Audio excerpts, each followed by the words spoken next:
And we should be live now. Hey everybody, I have Espiritu here. Would you like to introduce yourself? I've never done introductions. I know everybody hates doing it, and that's kind of the reason why I make them do it, because, you know. I like long walks on the beach. Do you like pina coladas? Yes. I mean, the most that people know me for is anime news and my analysis videos, so most people know me for that, so yeah. Yeah, you've actually started a second channel, right, for the analysis stuff recently? Yes, there's a lot of reasons behind that. I've learned very quickly that since most of my channel is now news and most of the people want news, my analysis content has actually been flopping really hard. Ah. So I made a second channel, and now all my analysis content is doing better than my main channel. Well, it's all good as long as people are watching it. That's the main thing. I think my channel is very quickly. The algorithm is weird. My channel is like where I claim it's analysis, but really it's mostly just spoilers. So. I mean, a lot of people love spoiler content, so. Yeah. It's like, yeah, I do have to spend like a month reading a whole light novel series to be able to even talk about something, but it's kind of good. I like, because before I had a channel, I always used to look for spoilers myself. Like, they make me more hyped to see what happens in a show. So I can kind of understand why people want them. For me, it's not like a replacement for reading something or watching it yourself. It's just kind of like, oh yeah, I want to know that some really cool stuff happens later in this massive 27-volume saga so that I can be bothered to read it. For me, I'm the opposite. I end up spoiling the story and then not wanting to watch the story because I already know what's going to happen. But that's generally like for like live action stuff these days. With anime, I just enjoy it for the roller coaster. Yeah. Seems legit. Especially isekais. I'm like really into isekai trash stuff. It's just like fantasy isekai. Yeah, I mean... But then I have a really big MMO background. I used to play like World of Warcraft hardcore. Then I played Silk Road, not the illegal. There's a game called Silk Road that's like a Chinese European game where you used to use like carts and you transport them from city to city and then you'd have fees. And I used to play a lot of different MMOs. So you're basically just waiting to become an isekai protagonist. Oh, I'm prepared. I'm waiting for that truck come. I'm on the main road. I could see, you know, a couple with a little smiley face on them going, you want to go to Isekai Land? Yeah, I've got a big road outside too. But I've been putting all my effort into like training, you know, martial arts and stuff. So if I get isekai'd, I can probably be basically Subaru. I'll be like, yeah, I'm slightly physically fit, but that's it. I can't do anything else. I just try and game the system as much as possible. So you'd be Now For Me? Yeah, I'd be a mix of Now For Me and Elon Musk. I'd be like, capitalism, baby. Let's roll this stuff. You'd be like Iron Man crossed with Now For Me. Yes, that'd be brilliant. That would be pretty sweet. It's like combining Captain America and Iron Man with the shoots. Like, I'd probably be like that one from Kimono Michi. You know, he's like a wrestler and he likes animals. I'd be like that. I'd be useless.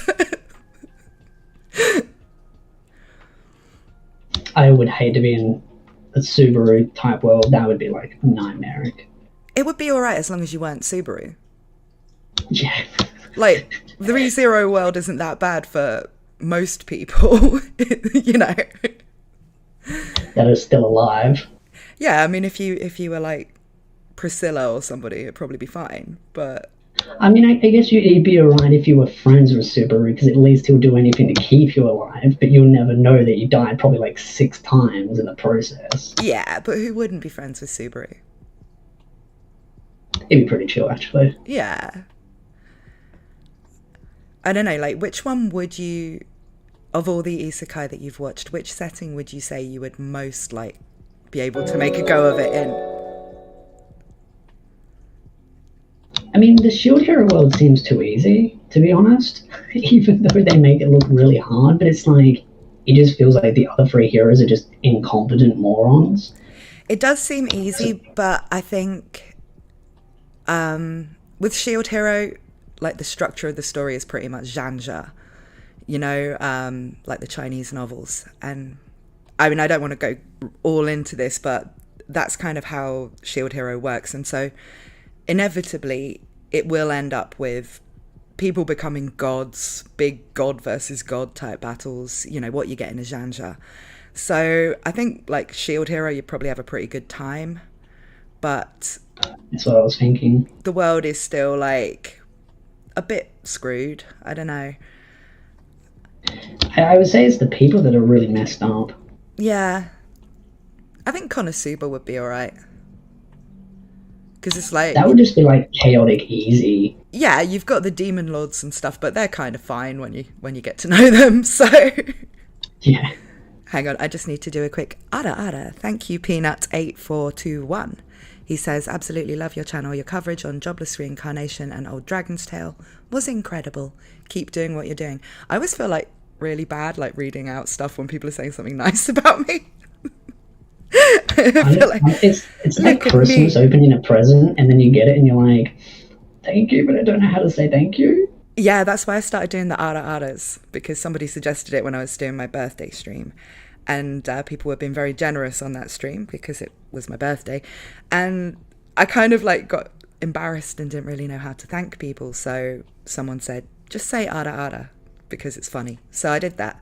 And I've been doing it ever since.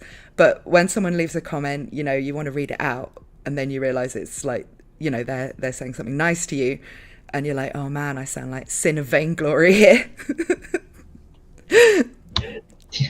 Another good world actually would be Log Horizon, actually. I just saw the chat and I was like, oh yeah, Log Horizon is actually a good world. Log Horizon. Good economics. Yeah, Log Horizon, you could pretty much just manage it. You don't really have any major threats. You just have little things to resolve.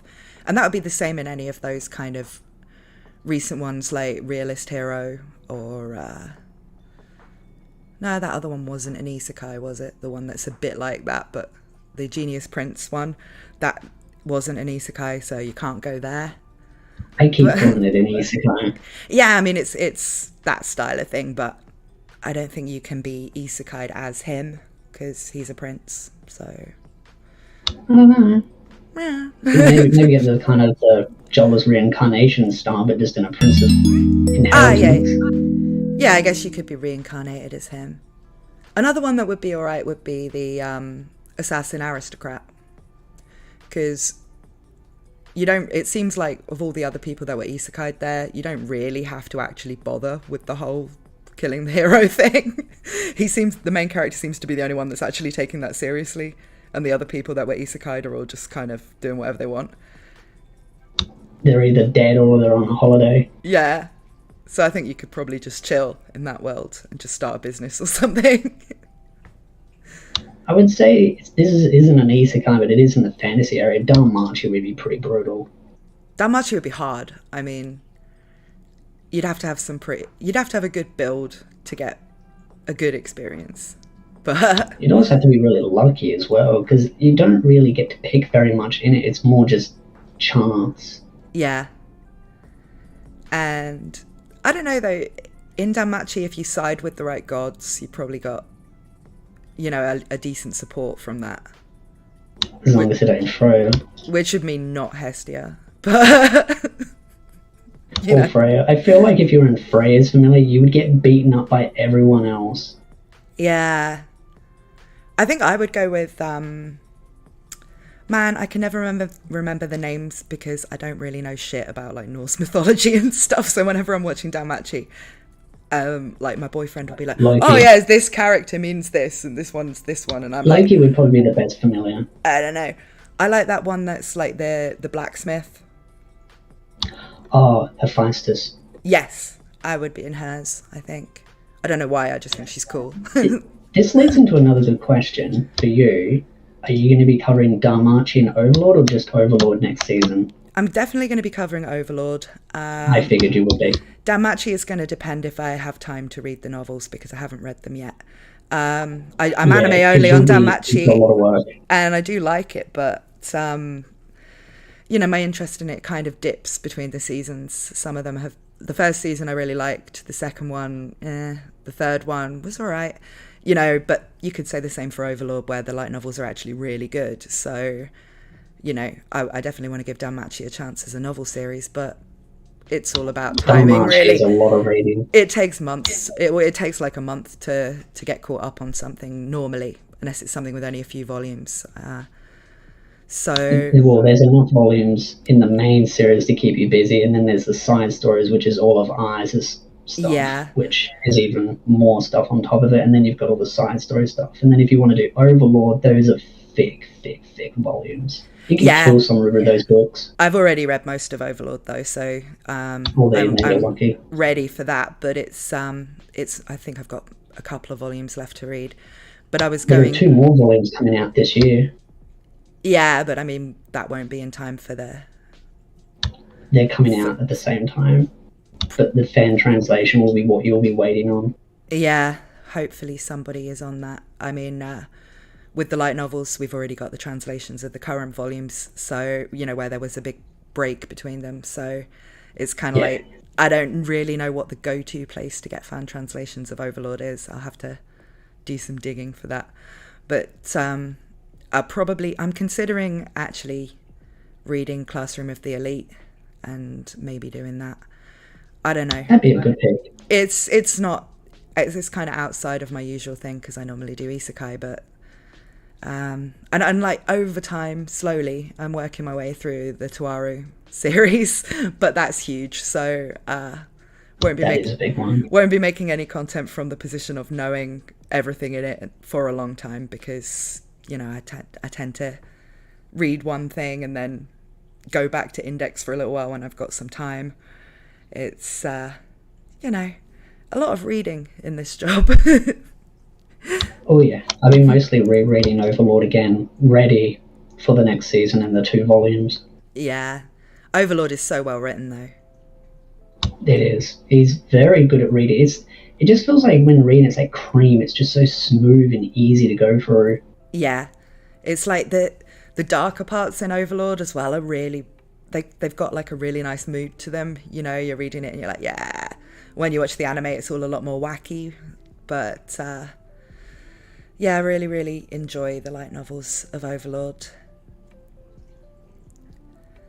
Because that's kind of the sad thing about this anime season. Shield Hero, I've been enjoying it, but at the same time, I'm kind of like, I'm not as excited, but I'm more excited about next anime season. Yeah.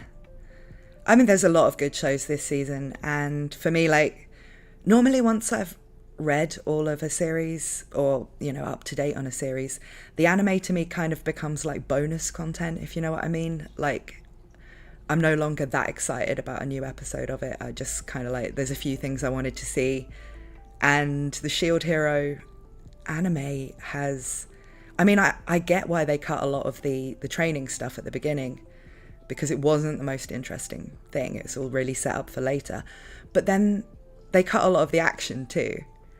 Yeah, that's what kind of annoyed me a little bit. I was like, okay, I understand cutting the training and everything because it was just really over the top of the exposition. But then they're like, oh, by the way, we're also going to skip through like all the character building and all the fighting. Yeah. We're just going to keep like a couple of things. And I'm like, really? Do you have to go that extreme? I mean, I kind of think I at first thought they were skipping things to get to the action because that's really the best part of the Spirit Tortoise arc. It's not the strongest arc in terms of big revelations or major story stuff. It's all build up for the next few arcs, but the action stuff sounded cool in the novels.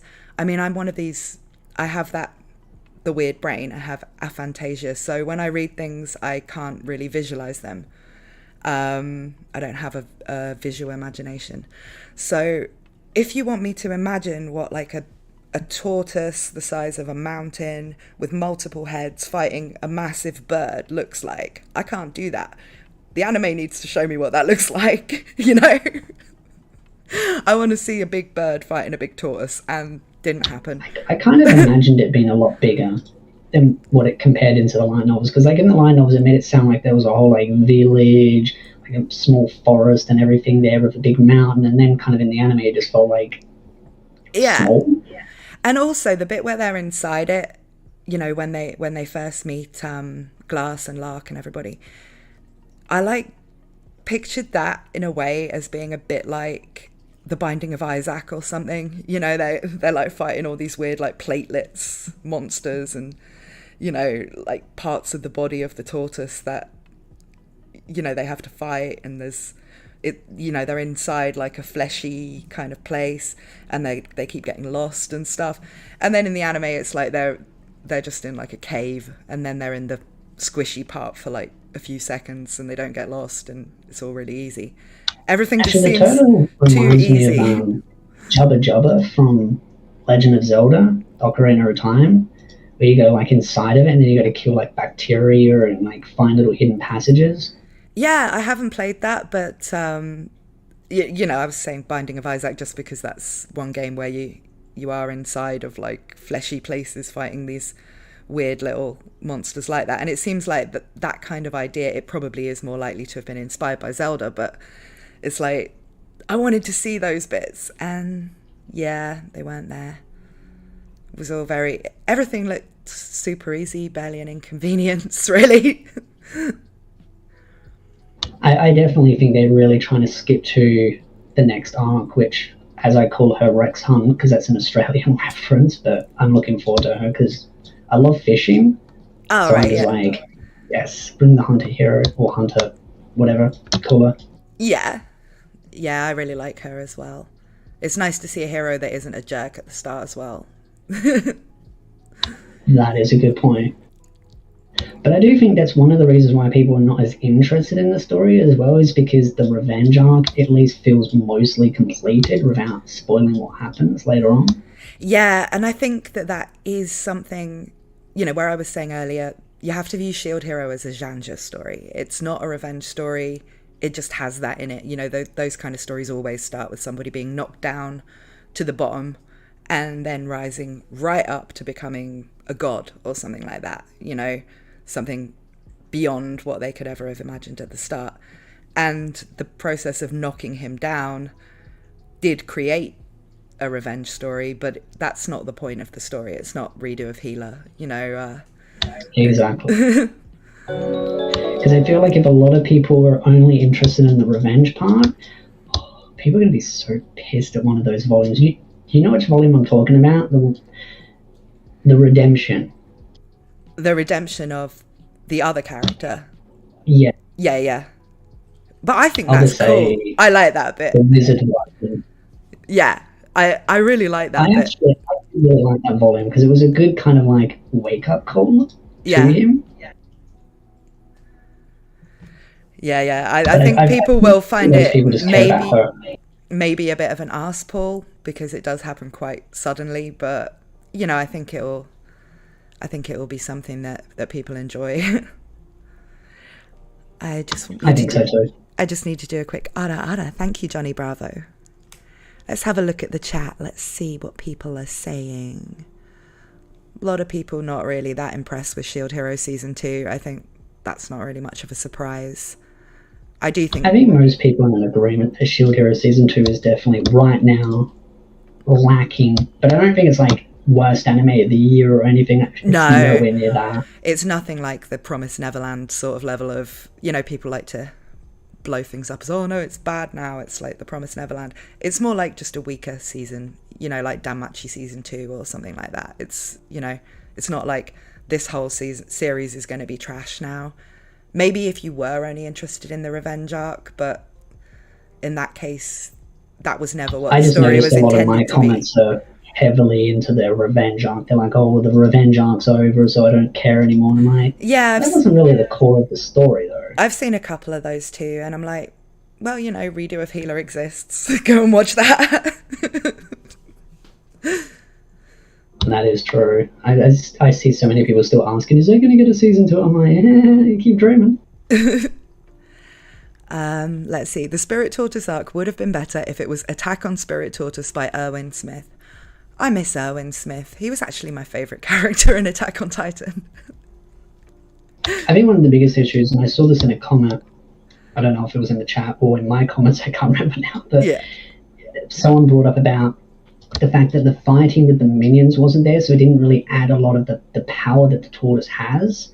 And that is one thing I think is really lacking, because you don't really think the tortoise is that strong. It's just kind of like, it's just a singular big floppy thing that moves slow and you could probably just navigate it. It's like, it summoned a lot of minions, and then the minions corrupted people as well, which then kind of created a cascading effect.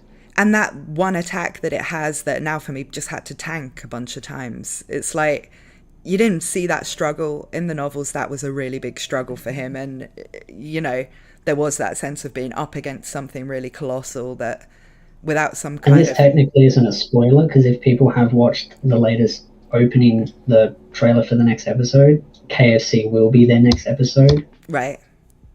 So they're bringing her late into it, which she was meant to be there a lot earlier. Right. I mean, I did put a little spoiler warning on this stream anyway. I mean, I know we're not going to talk about like really late stuff, but when we're talking about cut content and stuff, if we mention a character from arc 3, the next arc, season 3 or something, I don't think, I think I've covered us for that, so you don't have to worry too much. But yeah, it's kind of... I won't be talking about best girl, Seal. Best girl. My best girl is a certain killer whale. Yes, the alcoholic, the queen. Yeah. I don't know if I could beat her in a drinking contest. I don't think anyone really can, except now for me. I don't know, we've got a British person and an Australian saying we couldn't beat this character in a drinking contest, so, I think she's got the genes of two generations, or two different Australians and, Europeans. Granny best girl. Yeah, I mean, the old lady's pretty badass. Yeah, the old granny isn't too bad, but she kind of falls into irrelevancy after a while, which is one of the downsides about the cast of characters, is because there are so many, a lot of them do fall into irrelevancy. I don't know, because she does accompany them for a certain bit later on. And the bit with the other master, I think, is one of the cutest ships in the whole series. That is true. But yeah, I mean, I was really annoyed with the doll being removed, which was the other character as well. Yeah, there's a lot of stuff that I'm not really sure why they did it, other than let's just rush it, And I think once they get to the next arc, hopefully they'll slow it down a bit, because that arc is a little bit more interesting in general anyway, and it has more characters that people are already expecting to see. I think people will really like the next arc. If you haven't read the light novels and you don't know what's coming, I think people will like it. Yeah. Because it kind of feels like a soft reboot. Yeah. I think I thought people would like this arc, because I thought at least it's going to have those like shonen battle elements, big old monsters. I knew there was controversy coming, because I was like, they're going to skip stuff, and the light novel fans are going to get really annoyed, and if they don't skip things properly and overskip, which they did exactly what I was fearing, I knew there'd be a lot of uproar. Yeah.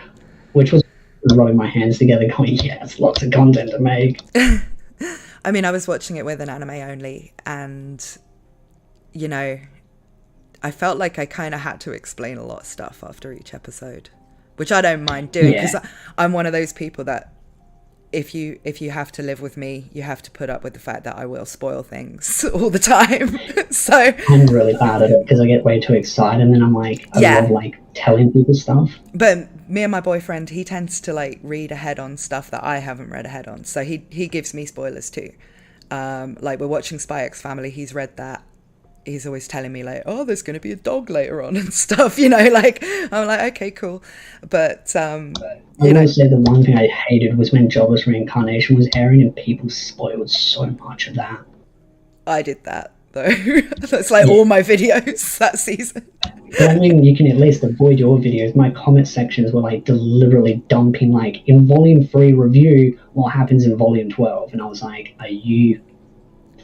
Highlighter was losing it. Oh yeah, because you hadn't finished it while you were making those videos, right? You were reviewing it as you went. So I was actually, I think my videos were at least 4 volumes ahead, because I was deliberately trying to stay ahead, because I was reading like a volume a night. But the problem was they were still spoiling stuff so far ahead. I just couldn't avoid it. Yeah. I mean, as I said earlier, I personally don't really mind spoilers, but I think I didn't even start making content about Mushoku Tensei till I was on about volume 19 or something.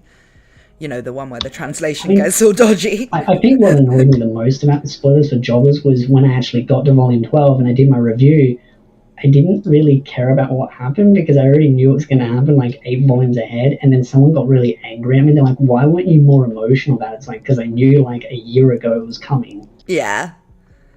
Yeah, I mean, I think that can sometimes be the case. I didn't actually know the big plot spoilers. I knew things like who Rudius would end up with and stuff like that, but, you know, it's not really what I'm reading it for. I mean, so I didn't know any of the really big like turning points and stuff. Rudius is wise, and then showing all of them in the thumbnail, and it was like, yeah, thanks for that. Yeah. And then I hated making my video when I talked about his wives because I was like talking about them, and everyone's like, "Oh, she technically has a husband." I'm like, "Don't be technical with me, you little snappers." But I try really hard not to spoil things on the thumbnails or titles. Because, yeah, I really try to avoid them. But you know, people can't help it if your video gets recommended to them because they've watched some of your non-spoiler stuff, and you don't want to be like, here's this really important thing that's coming up. You know, I think I've done it once or twice with ReZero stuff when I was pretty new, and I got bashed by people for it. So I don't do that.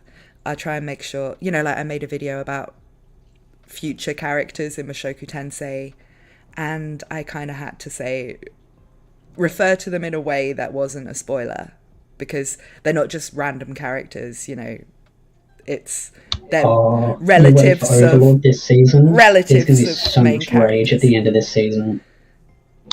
Of Shield Hero? No, Overlord next season, because that ends.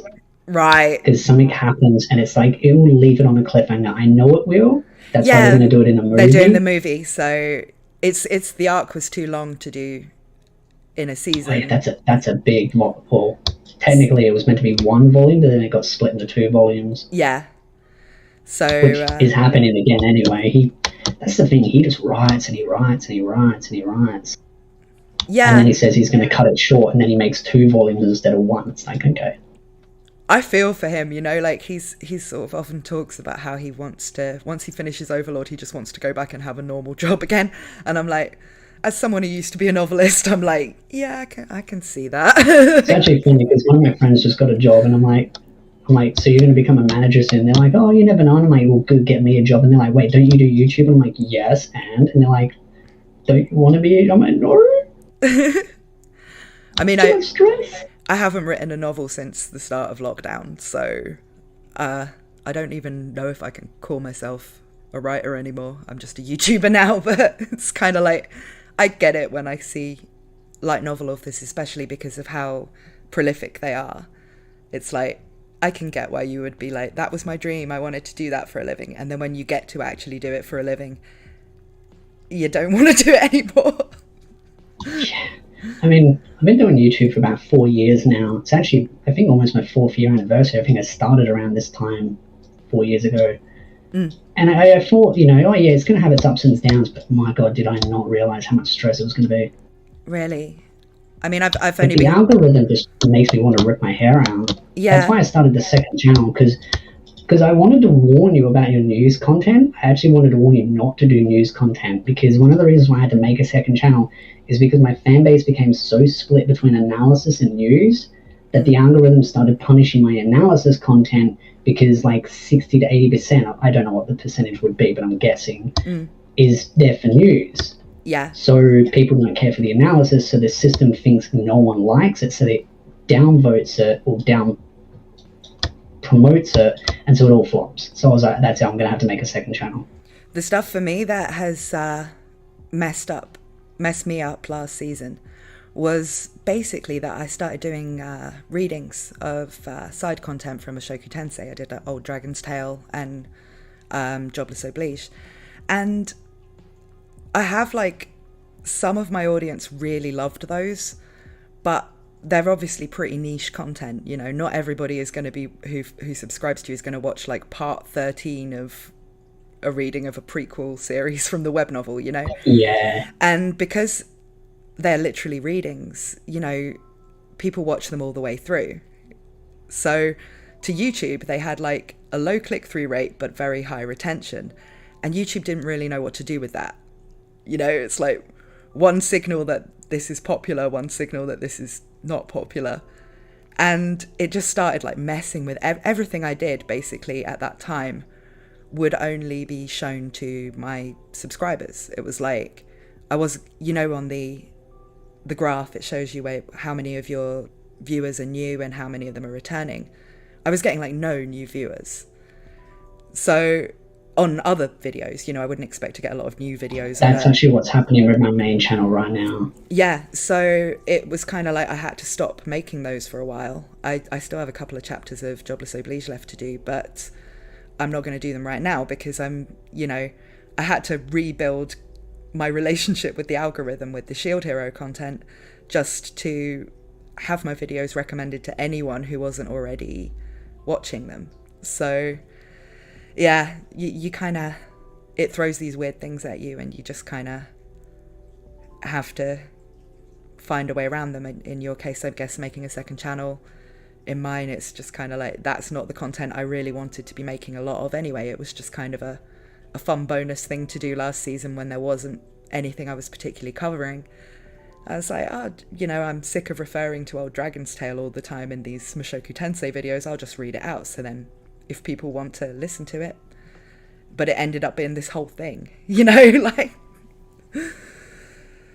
Yeah, it's one of those things you learn as a content creator where there's bottlenecks or things that you can end up boxing yourself into a corner with. Yeah. You've got to spread yourself out enough that there's enough for you to cover and not be limited, but at the same time you don't want to spread yourself out too thin to the point where your fan base is completely spread between like 6 different types of videos they're only interested in. Yeah, I mean, at the moment, mine's usually split between the majority of my content being information, spoilers, you know, that sort of stuff.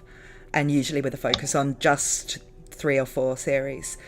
But I also do some commentary stuff, and that stuff tends to do well, but I don't want to get into the trap of having to fish for some minor piece of news to make commentary videos about all the time, you know, so I only do them when something strikes me as worth talking about.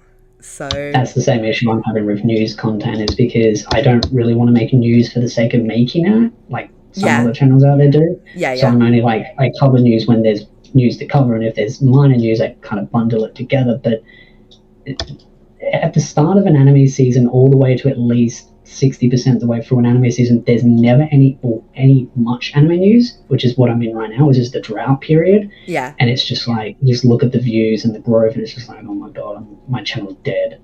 Oh, but the analysis stuff is still doing well. So the analysis stuff like spiked really well, and that's doing it on its own, and that's like a really tiny channel. Yeah, I mean, the analysis stuff is quite similar to, you know, quite a similar idea to what I do. Not like the videos are similar, but we basically both go into the light novel in a way that, you know, if you've read the light novel, it's hopefully interesting, but it's more for people who haven't read it, you know. Because yours is more explained and spoilers, but I'm trying to do more analysis just so we're not like completely stepping on each other's toes when it comes to content. Oh, I mean, I hadn't really kind of considered that, because I just put in analysis if and when I feel like I haven't a thing to say about it. I don't typically make like character analysis videos and stuff like that, because I am a writer, and I find that I can start to sound a bit like I'm giving some kind of lecture or something if I start going into, you know, for me, I just literature love analyzing characters because I just play so many MMOs, so I'm just like, this is what I like about this, and this is what it reminds me of. Like, there's so many times where I read something and I'm like, it reminds me of like my gaming days. Yeah. Especially when it's like Log Horizon or Overlord or even Shield Hero. I think the game mechanics in Shield Hero are really well implemented. Like I said, I do feel like... I can definitely notice they've played a lot of games. Yeah, like story-wise, it's definitely following more the way that like a Zhanja story has cultivation. It's very similar to that with the game mechanics.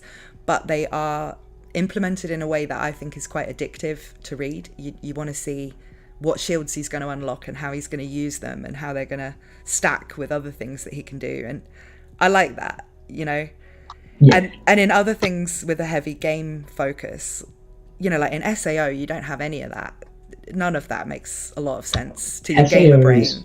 gamer system feels very simplistic. It feels like a really basic Korean or Japanese role-playing game where it's just mostly just roll chances when it comes to gear. Because I've read the progressive line novels, and most of that's the only progression. It's just like leveling, get a better weapon, couple of gear upgrades, and then it's just like you can upgrade the +1 on your gear, and that's it. And it's a chance. The higher it goes, it becomes a lower chance, and that's it. It's like the progression in that's very limited. Yeah, I don't think Reki's really a gamer though. He's not.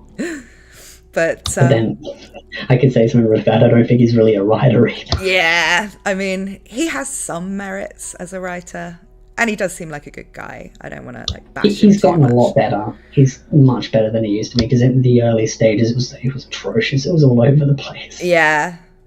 Although, I mean, I think the first few volumes of Shield Hero, from a writing standpoint, are pretty cringe. It might be that I was reading it after reading Overlord, which, as I said, is it's written with a lot of finesse, you know, whereas the first volumes of Shield Hero, it kind of felt like... By authors is you see the journey as they become better. Yeah. Because Shield Hero is the same, and I feel like Jobless is also the same, but Jobless felt very strong at the start, while Shield Hero starts a little bit weak and builds up. Shield Hero, like, plot-wise, I think was fine in the beginning. Characters, plot, all of that was fine, and clearly was going towards something good.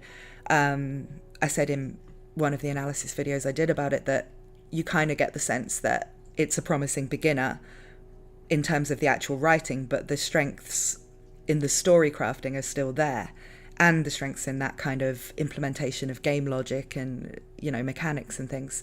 So you kind of, the first few volumes were written a bit like somebody's cringe fan fiction or something in the writing style, but as it went on, the writing improved because the author got more experience, and the other things that they were already strong on were still there. So, you know, you emerge with something pretty good. But I did have to kind of cringe my way through. We should. As the volumes get better, yes, the Shield Hero volumes do get better, but it is a bit of a roller coaster, because there is definitely some low moments later on as well, where it kind of gets a little bit slow, and then it picks up again, and it's a little bit slow, and then it picks right up, and it depends on what kind of part they're trying to sort of unfold in the big sort of grand part of the whole waves and systems going on. Yeah. Are you guys watching any other isekai this season? Well, I'm watching everything. Yeah. I saw a few people asking about the Otome game one. Yeah, I've been watching that. I love it. I actually think it's brilliant. I was expecting it to be like, I'll like this, but I'll like it in a trashy way. But it's actually really cool. It's really creative. That is me. Like, I would min-max the game, but I would be the biggest douche about it.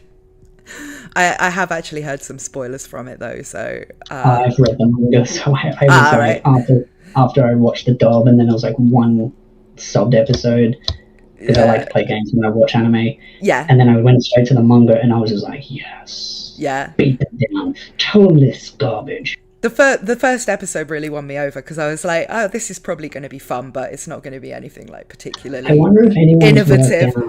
But then I watched anyone's worked out who that girl is.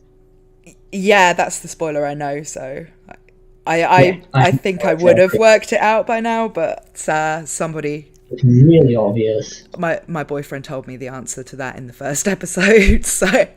It's already technically been spoiled, because I'm not going to say who she is, but I'll just reference exactly what she says. Oh, my brother played this game. Yeah. But... It's like... But I think like the first episode really won me over, because I was expecting it to be a different take on the villainess genre, which it is, but like just that. But then he's like, oh, and there's mechas and there's like all this stuff. I'm like, oh, this is actually pretty innovative idea. This is going to be fun. And it hasn't disappointed so far. I think it's really good. Have you been watching Skeleton Knight? Yeah. I like Skeleton Knight. It's like, imagine if Irons got like some like chill pills, and he's just like all chill and relaxed now, and he's not like all evil. Yeah, and he just has to like go around cock blocking all the ugly bastards from hentai. It's like what he does. But I already know a spoiler about that as well. Oh, do you? Which is actually a good spoiler, yeah. I'm thinking about reading it. It's just one of those that's really fun. I look forward to it each week because I'm going to have a smile on my face seeing Pontycoon and Ark. I want to call him Ainz, but he's not, you know. It's like it doesn't really have all that much in common with Overlord at all, but you just can't help but compare them because they look skeleton boys. And they're kind of adorable. I never thought I could find a skeleton cute until you see him like blushing and stuff. It's like, oh. Another good one is I'm Quitting Heroine. Yeah. I know people say this is an isekai because they say it's a spoiler that it's an isekai, but I'm like... It's not an isekai from the spoiler that I know, because I also know spoiler about that. It's not really an isekai, is it? He's originally from that world, so... Yeah, he's just old. Yeah. But, I mean, that's not even a spoiler, it's already been hinted at it, he's old. But you can think of it as an isekai in the same way as, you know, Danmachi or, you know, Genius Prince or whatever. It's like, they're not isekai, but they're clearly that kind of narrow K story. Well, a lot of people argue that Danmachi's an isekai because technically the gods and the goddesses transported themselves down from an alternative reality, and I'm like, go away. Yeah, I mean, you can argue that the Bible is an isekai. I mean, like, it doesn't matter, does it? Kobayashi's an isekai. Yeah, Kobayashi would be reverse isekai. Well, technically there's no such thing as a reverse isekai.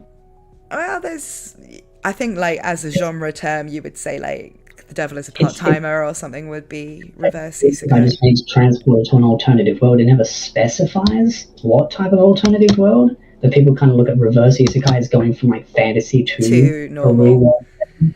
Yeah, I suppose it would still just be isekai, but reverse isekai does make sense, really. Yeah, being pedantic on my stream, we can't have that. But yeah, I'm Quitting Heroing. I'm quite enjoying. I really like the characters in that. I like Echidna, the other Echidna. Technically, the Matrix is an isekai. Yeah, I mean it is. So it's like, I don't know. Like I said, the Bible, or at least the New Testament, Jesus, reverse isekai'd. I mean, that's the thing. The word isekai is so loose that it almost applies to anything. Oh, your boy Kong Ming. That would technically be isekai. Yeah, the devil is a part-timer is an isekai as well, yeah. Are you watching your boy Kong Ming?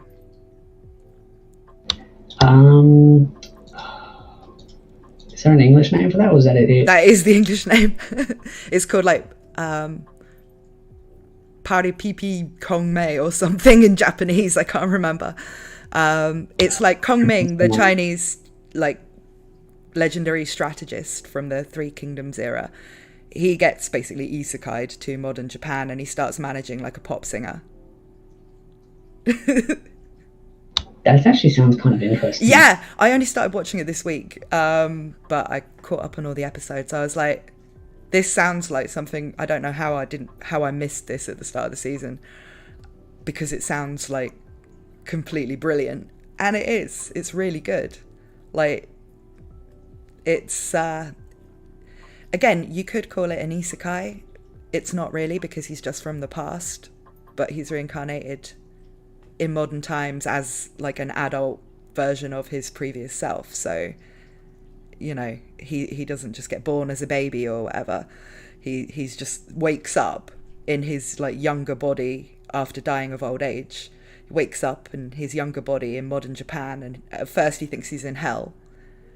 And then he sort of finds this singer because he's just really in a nightclub on Halloween, and there's a singer, and he thinks that she's like the songstress of hell, and you know, he starts talking to her, and like all of the characters aren't really sure if he really is Kong Ming or if he's some like cosplay guy that's taking it really seriously. You know, you can see them. You can see as he starts to implement all these like strategies to help this singer become more popular and get like social media likes and stuff. He uses all these strategies and references like the things that he did historically. You can see them starting to think maybe he really is him. You know, it's just it's really cool. So I'd have to give it a watch. There's so many others I'm watching. Give it a try. There's so many this season. Like, because I'm also watching The Greatest Demon Lord is Reborn as a typical nobody, which everyone calls discount misfits, and I'm like, it's a different kind of spin to it. It's kind of trashy though. I mean, I'm watching it anyway, and I'm not going to say I don't enjoy it, but it is on the end of like, what I like about it. I like it because it's trashy. Not, I would say, you know, you must watch this. It's very interesting or whatever, you know. Masterpiece or anything. I'm just like, it's popcorn trash. Oh yeah, but yeah, it's not really the same as Misfit. It has some similarities, I mean, but it's not the let's just revel in how OP this guy is and we're going to dial it up to 11. It's not like that. It's just normal kind of magic school, powerful guy, harem, you know how it goes. Yeah, and the protagonist definitely doesn't stand out like Arnos Voldegod. Like, I don't think I will remember him in a year's time, but, you know, we all remember Arnos Voldegod, like, killing that guy multiple times and bringing him back to life. Because that's the thing that's been puzzling me about this anime season, because so many people hate Shigarale is not just a cutie, saying the main protagonist is, like, really bland and boring, and then I just, like, pull up, like, The Greatest Demon Lord is Reborn as a typical nobody. I'm like, that's a cardboard cutout. Yeah. I mean, I watched one episode of Shikimori and I decided it wasn't really for me. Because I tend to watch the romantic comedies more for the comedy than the romance. Yeah. And it just kind of like, I would rather watch Komi or, you know, the various other Love After World Domination. I would say it's a lot pretty less good. Comedy and more cutesy romance. Yeah. And that's just not my taste, really. I wasn't as obsessed with My Dress Up Darling as everyone else either, because it was lighter on the comedy, you know, than on the romance. And that's not to say I didn't like it. It's just I wasn't... This is my favourite thing I'm going to talk about all season. I just didn't feel that way about it. I thought it was good, but, you know, nothing special. And Shikimori, I think, has less of a compelling story than My Dress Up Darling, but that same kind of... Let's just watch it for the cuteness and all that.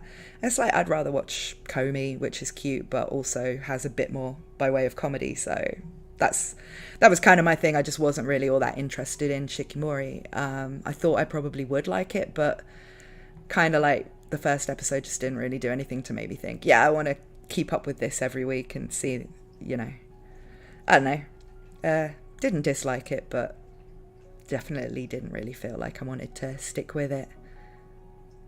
No one has beaten Nagatoro for me in that genre. Like, Nagatoro is my favourite. She's my wife. Trying to remember the other one as well, with Nagatoro. Uzaki. Yeah, Uzaki-chan. Those two just upset people so much. Yeah, but they were cool. I liked them. They were. Someone's mentioning The Executioner's Way of Life. Have you been watching that one? I've watched 2 episodes and I haven't got back to it yet. I'm quite liking that. For more of a like isekai with an actual story to get into, you know, rather than being more on the novelty end or whatever. It's actually pretty good. I think it is anyway. I think I'm a couple of episodes behind on it though, so I probably do need to sit down and watch those. There's so many shows I'm trying to keep up with this season. Definitely. Yeah, because I've been trying to keep up with Lovers War and Spy X Family as well. Yeah, I mean, I've been watching those the day they come out because I mean those are prime. I mean, Kaguya-sama is a prime example of what I'm talking about. Like, it's a romance, but you can just watch it for the comedy. You know, it's very dense with comedy, and you know, I don't mind romance on its own, but I prefer it if it's funny. And Kaguya-sama's got like great characters, great jokes, just everything about it is really good. I love it. But again, I know spoilers, so I'm sure you do as well. What surprised me was Love After World Domination. Yeah, I really like that actually. I was saying on Twitter just before we came live that whenever I'm watching it though, because Fudo, the male main character, is played by Yusuke Kobayashi, the voice actor of Subaru, and he plays him very similarly, so I keep kind of expecting him to do some like Subaru thing.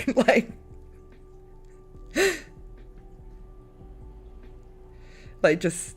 It is a cute, fun comedy romance for sure. Yeah, and I really like the waifu in it as well. She's really, really sweet, like when she's talking to her cat and everything. Oh, I love adorable. That cat, because that cat's just like, if that man makes her cry. Yeah, it's really, really cute. So I was surprised by that one as well, but also I've never really watched any like Sentai stuff, so all of the like references to those kind of tropes kind of go over my head a bit. I'm like, I guess they're like the Power Rangers or something. I don't know, you know. Yeah, very similar Power Rangers, because I watched that as a kid growing up.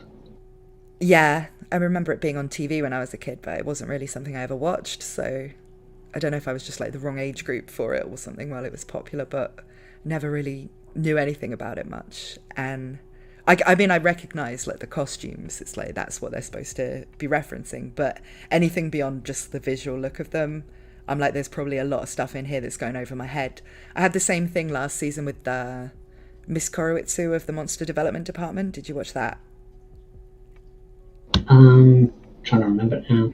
That was also kind of about like a Sentai type situation, and the main character like developed monsters for the evil organization that the Sentai types fought against, and there were loads of references to stuff in that, but I didn't get any of them. So yeah, I don't think I actually watched that, because I think mostly all I watched was Genius Prince, Rebuild Kingdom, Dress Up Darling, Commonplace, and then Land of the Leadal. Oh yeah, I watched like 2 episodes of that, but I didn't really like it, so I didn't keep it up. Last season I hardly watched anything. I watched Attack on Titan. I avoided Attack on Titan for obvious community reasons. Yeah, well, I don't talk about it much on my channel anymore, but I mean, I was mainly covering the manga, so when the manga ended, I just didn't really cover I feel sorry for a lot of the channels that are only covering Attack on Titan, because they're kind of almost pretty much dead in the water now. Yeah, but I mean, like, that could be said of anyone covering anything popular. It's like, if you're only covering Mushoku Tensei, when that finishes, you have to find something else. It's just normally you kind of have that as part of your strategy. You could have gone from Attack on Titan to also covering like Jujutsu Kaisen or something, you know, like you could have foreseen it and tried to sort of bring in something else. I mean, like the ones you have to really feel sorry for is anyone who had a channel about Game of Thrones. Oh God. But yeah. But yeah, there are definitely community reasons not to get involved with Attack on Titan. Yeah, I'm staying well away from that. Yeah. Let's have a look what else people are talking about, because there are so many anime this season that I feel like I've probably forgotten even half the ones I'm actually watching. A couple of Kakus, which I just covered today. Of what? A couple of Kakus. Oh, right. No, I haven't watched that yet. That's like a romance type thing. Yeah, comedy, romance, harem. Oh, yeah, I think that one's more on the like trashy end, right? Like Domestic Girlfriend type. Yeah. I plan to watch that, but I haven't started it yet. There's just so many on. Is it good? For trash, yeah. Yeah. I mean, I'm not going to be expecting it to be... Don't expect riveting plot points. No, but... I mean, seeing as like he grows up with his little sister, finds out they're not blood related, and then miraculously that day she falls in love with him. Like, whoa. Yeah, I mean, to be honest with you, I am someone who's watched all of Eromanga Sensei and kind of wanted to see what I happens. So have to bring up the true classic of harems, Date Alive. I haven't ever watched it, but I hear only good things about it. So it's like I love Alive. I probably would like to get into it and catch up on it, but All you need to say right now is just say Kurumi is not best girl and Origami is, and that's all you need to say.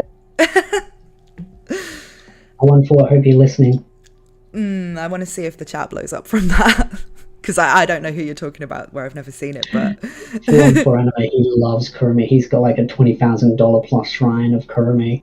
Really? And I always live so much shit about it. Like, I'm like, oh, she's terrible, she's the worst, and I've got like figures of her and everything. we have this like fake war going on. Ah, right. No, I mean, I think I would enjoy it. It's just there's quite a lot of episodes at this point, and it's not something I've kind of gone back to the start to just start yet. It's also a really weird anime because it's been done by a different studio every season, so the art style changes. Oh, that sounds like a bit of a wild ride, but I would give that a go. It's definitely good trash. Do you mind if I leave you to respond to the chat for just a quick minute while I go and get another drink, because my throat's getting a bit dry. I do this to everyone at some point. You have to deal with the chat alone. I remember JoJo's screen. Okay, I'm going to mute myself for just a second. Let's have a look at chat.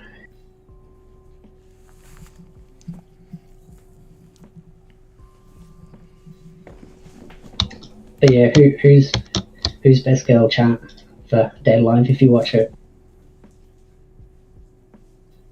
Kurumi answers don't count.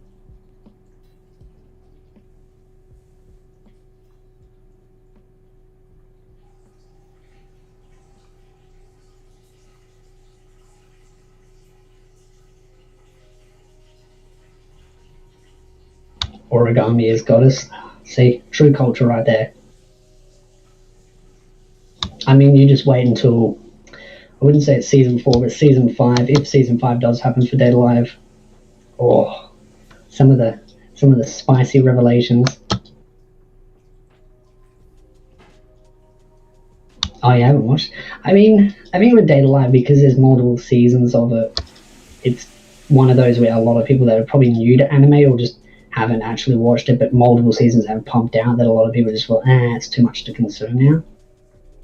Which is understandable now that it's on its 4th season. You've got a lot of seasons to go through before you can actually be up to date on it. But then that applies for things like Overlord or other animes that have got multiple seasons now.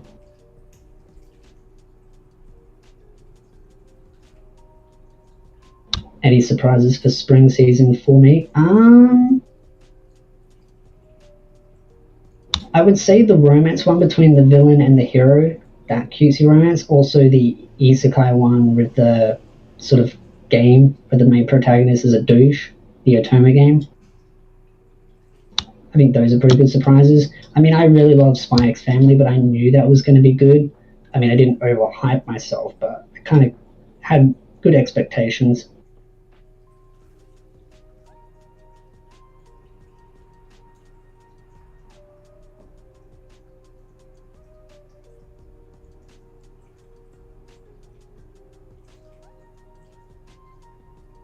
But I definitely think this anime season has been really packed when it comes to choices, but then next anime season is also going to be really packed as well.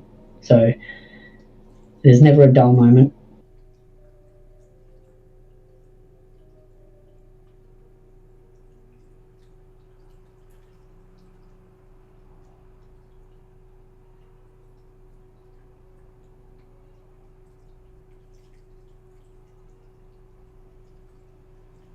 And just looking at fall's anime lineup, I think there's another Otome game coming out in fall of this year, and then you've got another isekai called The Eminence in Shadow, which I'll be probably talking about on the channel because that's another good isekai to probably dive into with the light novels, which I probably assume Natalia will probably cover as well, unless something else comes up.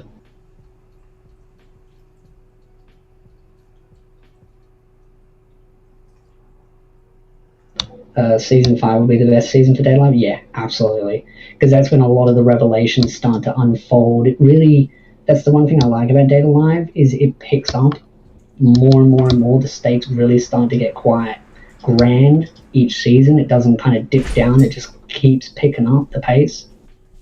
Even though they keep adding more girls to the roster, they do a good job at keeping them relevant. They don't make them sideline characters, which is an issue a lot of harem animes do.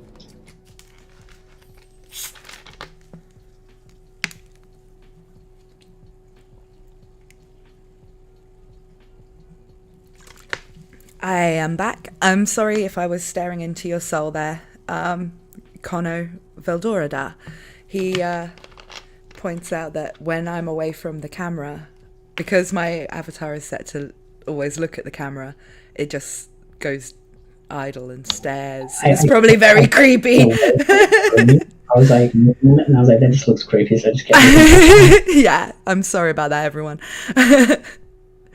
If I step away from the camera, she just kind of goes like that. Oh, what were you talking about? Harems. A bit of Date Live, and also my theory that you'll probably cover the essence in Shadow come fall of this year. I don't even know what that is. So you'll probably hear more about it as it gets closer to fall. It's an isekai, clearly, light novel. It's basically main protagonist transported to an alternative world, and he becomes sort of the protagonist, like a final boss. He's like, at least from my understanding from the synopsis, because I haven't actually read it yet, he's kind of like a smug version of a main protagonist. Oh, right. I mean, and I think he runs like an evil cult as well, like full of like hot chicks. Oh, cool. I haven't actually planned what I'm going to do in the fall yet. I'm still planning for summer. But yeah, there's a lot of series I want to read for future kind of coverage. But I think a lot of people are going to be getting on Chainsaw Man, and I have read Chainsaw Man. I really like it, but I feel like that's going to be very oversaturated because where it's a manga, you know, you can read the whole thing in like a day or two. And I feel like, yeah, I probably won't cover it just because so many other people will be. Confirmed for fall of this year. I think it's rumored, but I don't think it's confirmed. No, I don't know which season it's going to be confirmed for, but I think it was slated for 2022 last year, so I've been kind of expecting it to come in the fall or winter, but yeah. I haven't seen a release date, but quite often those only get announced quite soon. I think there'll be a lot of hype behind Bleach. Yeah. That's been very heavily anticipated. I'm still trying to catch up on the Bleach anime. It's one of those that I kind of binge watch a chunk of it when there's, you know, nothing much else that I'm watching, and it's taken me quite a long time to get up to date on Bleach. But I bet. I do like Bleach, but for someone that doesn't really normally like shonen, there is just that one like chunk of shonen that I like, which is more the like Bleach, Jujutsu Kaisen type of stuff. You know, I'm not really interested in Demon Slayer or My Hero Academia or the other Black Clover. Apart from the OPs, Black Clover, just the music from Black Clover slaps. But I got. What about Welcome to the Demon School, Iruma-kan? Oh, I like that one, but that's an isekai. Yeah. I really like that though. It's really cute and funny. Because that's got season 3 coming out this fall as well. So yeah, that's going to be in the fall, but that's a manga. So as far as I know, that's not a light novel, right? Yeah, it's a manga. So that'd be quite quick to catch up on. I normally don't catch up on things on the source material until I'm either in a position where I want to cover it, or it's a series where I have a lot of questions that I want answered myself. That was why I first started reading ReZero before I had a channel. But with a lot of the ones based on manga, it's kind of like I don't want to spoil myself, especially if it's more on the comedy end. you know, I don't really want to spoil all the jokes for myself. It's like I don't mind spoiling the plot, but sometimes things are funnier in the anime where there's voice acting and all of that. So I tend not to spoil myself on things like Iruma-kun unless I'm going to cover them, because it's more fun to experience the comedy in the anime. But saying that, sometimes I just can't resist it. I mean, I did read Up to Date on Nagatoro and bits of Kaguya-sama. So, you know. Have you thought about reading Devil is a Part-Timer? I've read the next arc of that. I haven't finished it, but I have read ahead of the anime. Probably will catch up on that, but I don't know if has season 2 actually got a release date yet. You're the news guy, Yeah, so. Oh right, okay. That's why I was asking, because I was kind of like, well, it is technically an isekai, so if you want to cover it, it's in the ballpark. Yeah, I mean, the only one I know for sure I'm going to do is Overlord. Hate it. Yeah, I think a lot of people are going to hate it just because of the light novel ending. And that's the only reason. I think but also they just got a sequel announcement for the light novel as well. Yeah, I saw that, but I don't know, that the way that it was in season 1 changes quite a lot later on in terms of like what the focus is, what the cast is, where they are. And so I think maybe people who liked it more for the whole it's the devil working in McDonald's element are not going to like it as much.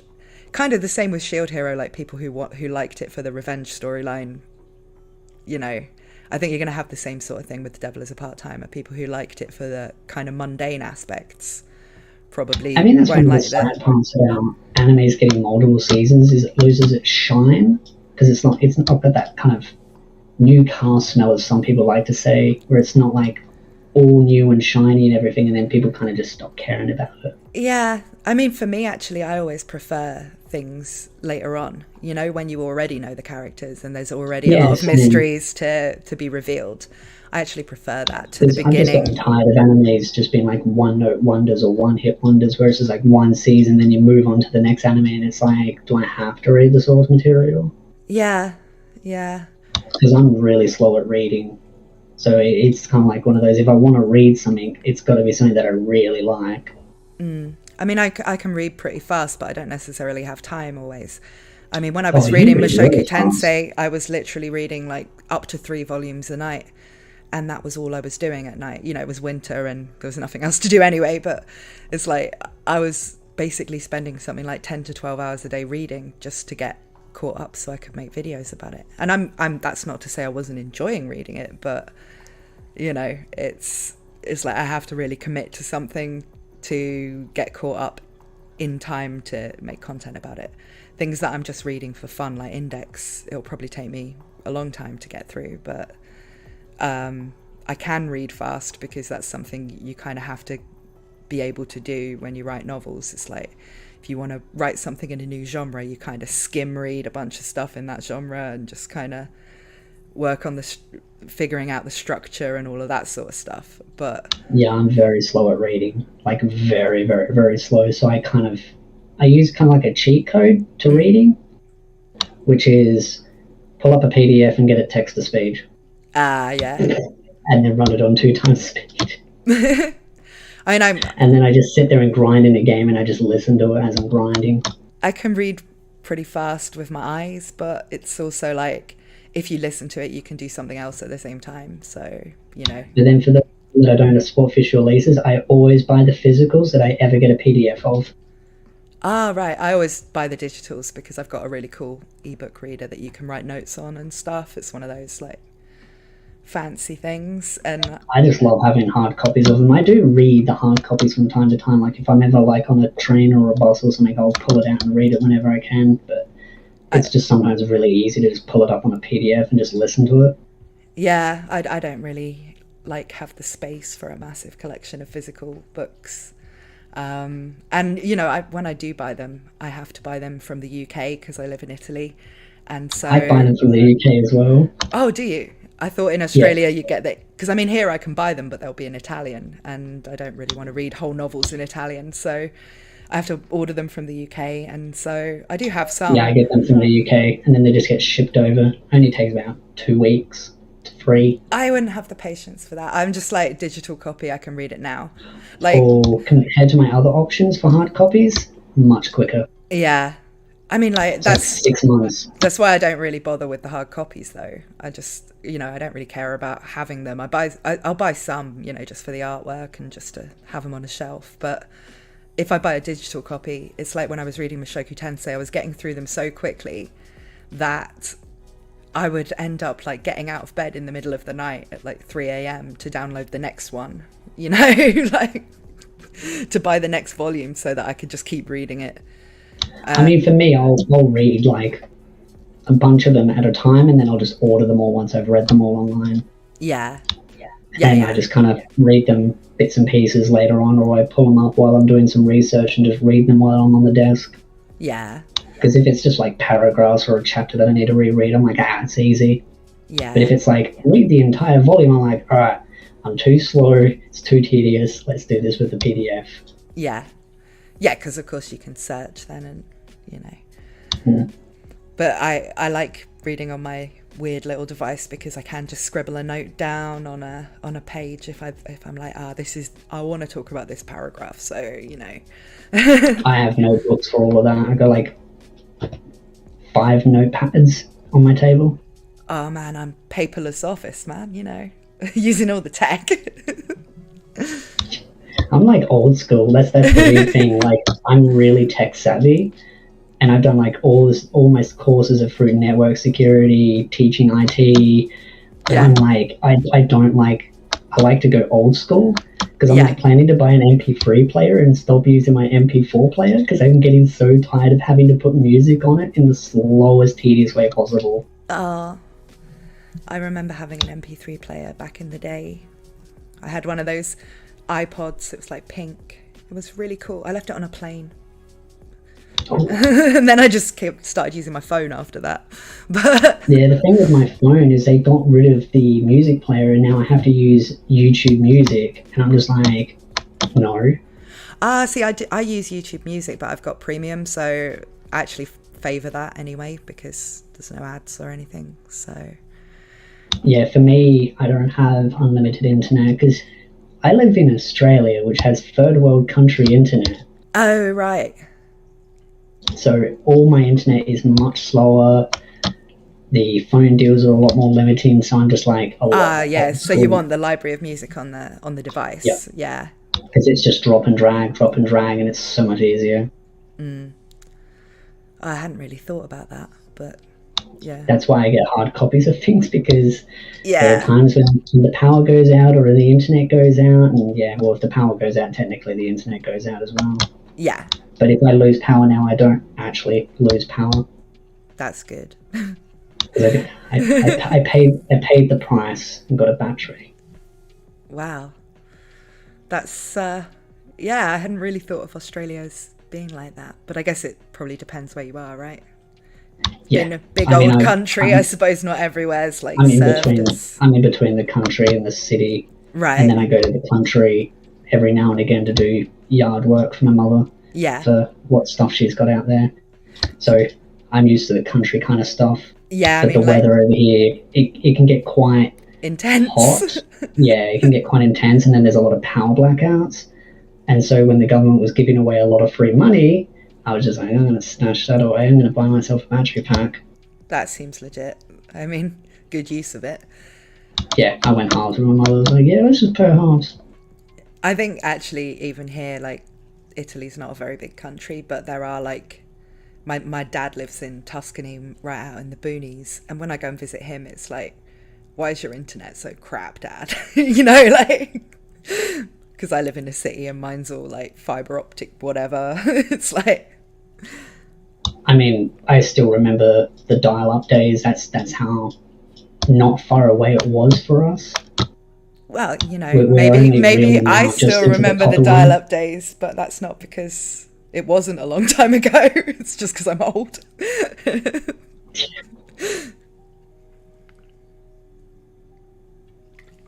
But no, when I used to live in London, it was, again, you just don't think about the fact that even in the same country, there's people with much slower internet. And so in like a big old country with a lot of like regions where there aren't a lot of people, I guess you're not really going to expect like perfect coverage for the whole country. Yeah, our internet over here got kind of messed up a fair bit. It's because originally we were meant to go fiber, but then halfway through sort of like the transition when all the infrastructure was getting put out, government changed, and then they were like, oh no, we're going to scrap the deal and give you like half and half, which was like putting chalk and cheese together, and it was really bad. Yeah, when you go to do like yard work at your parents' house, do you have to fight monsters? Yes and no. Just going Sometimes. back to what we were saying on a different stream, I think you were in the chat when we were talking about how Australia is like, people from Australia are like the kid from The Last Dungeon Boonies, if you've seen that anime. Oh yeah, I remember when I was playing WoW and I was a part of an American server, they would always ask me stuff like, oh, do you ride a kangaroo school? I was like, oh yeah. Yeah. So I jump in the pouch all the time, get a ride down there, got a drop there as a pet. When I lived in America, a lot of people thought I was Australian. I don't know why, but if people think I'm British. Yeah, it's like they can't tell the difference at all. But they're like, I remember this one guy. I was in a pub, and this guy comes up to me and he's like, I bet everybody gets this wrong, right? But I know. You're not Australian. You're from New Zealand. I'm like, no, I'm from London. Shut up. But it's like wrong end of the world. But he was like so proud of himself that he'd spotted that I was from New Zealand and not Australia. I was like... If you want to know if someone's from New Zealand, ask them to say 6. Yes. Actually, my friend from New Zealand told me that, because people from New Zealand say 6 and people from Australia say 6. So that's how you can tell. But people from London don't say either of them. So, Do I say it the Aussie way? Do I say it the Aussie way? I don't know. I say it. 6. No, you say it more the British way. Okay, no, that's probably why everyone thinks I'm British. Yeah, but a lot of Australians don't have like the strong accent. Yeah, it depends on where you're like if I spend enough time out the country, I'd probably get more of a rougher accent. Yeah.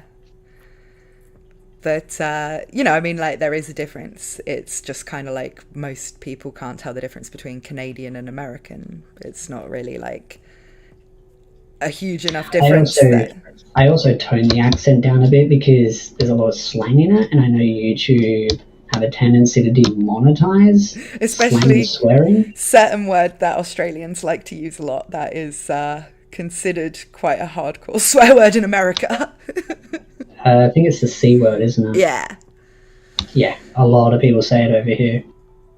Yeah, I mean, people in England say it quite a lot as well, but we use it actually too mean to be offensive, I mean, I wouldn't say I don't say it, but I just say the F word a lot.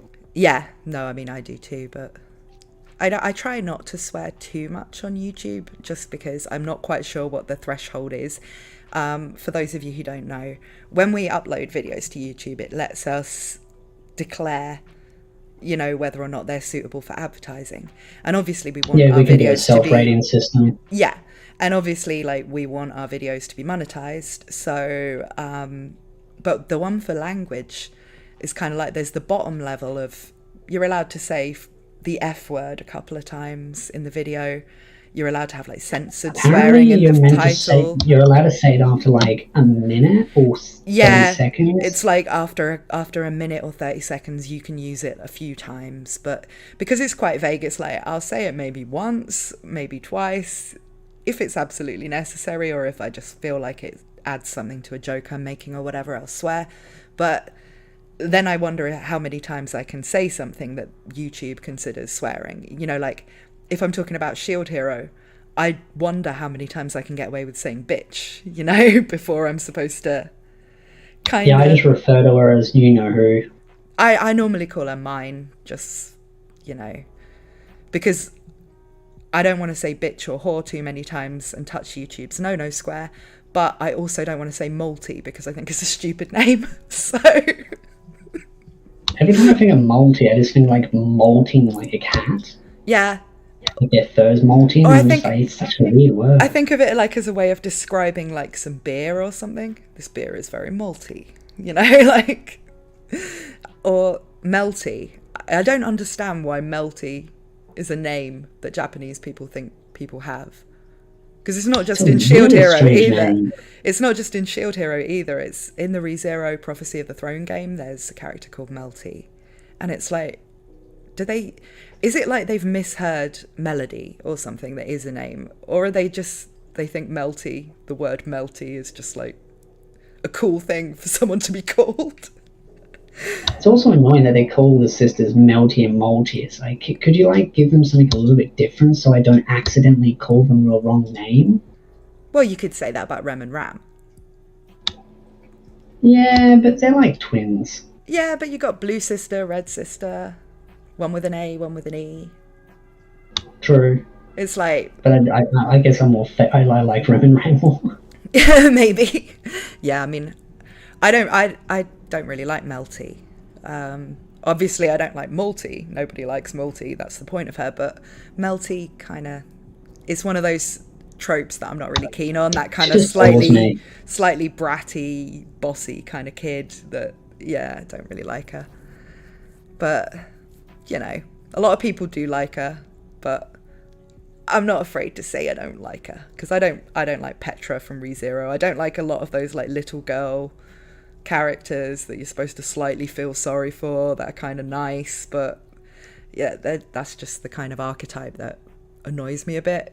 It's not like I would hate them if they were real people, you know, they're nice people, they're just, I'd rather not read about them, I'd rather read about someone more interesting. Pretty much, yeah. Ascendance of a Bookworm has mine. Yeah, Ascendance of a Bookworm main character's called mine as well, but mine seems to be a name. I don't know if that's a name in some language, like German or something, I don't know. But Melty, I don't think is a name anywhere in the world. It's like...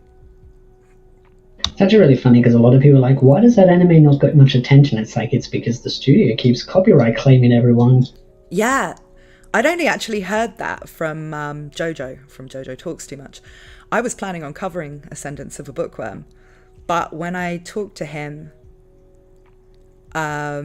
he was talking about how like everybody got copyright strikes on Ascendance of a Bookworm, and I was like, oh really? Everything I covered, even if I showed a poster of it, they would copyright claim the poster. Yeah. So I just started using like a blank default background and just, yeah, whenever I cover the news on it. Blimey. So even just still images from that show. Mm-hmm. And it would just be a poster that they post on Twitter. Publicly available, and they just roll in and they go, no, that's our video. And it's just like, really? Yeah, I mean, this season hasn't been all that interesting anyway so far, so I don't really feel like I've lost that much by not being able to talk about it. But yeah, it was something I was planning to do, but when I spoke to Jojo, I was like, well, if that's the case, then no. I don't really want to relive the days of all the ReZero copyright strikes, but worse, you know. So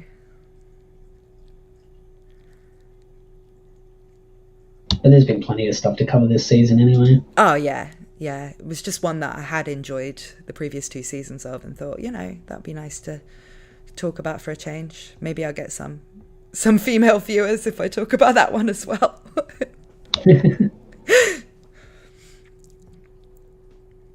God, now thinking about next anime season, it's Rent a Girlfriend season 2. Right. Are you going to be covering that one? Probably not. Because the manga's finished, isn't it? So No. No?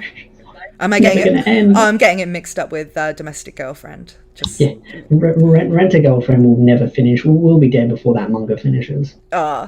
I've never watched either of them. I've just watched like Gigok videos about them. So, Rent a Girlfriend has ascended to being padded so much that other manga writers now meme him about how much he pads his manga out. Oh, well. I guess it's working for him, though. Oh yeah, I mean, he still gets the sales, but the fans are just so desperate for him to end it now. They're just like, please just give us an ending. Yeah.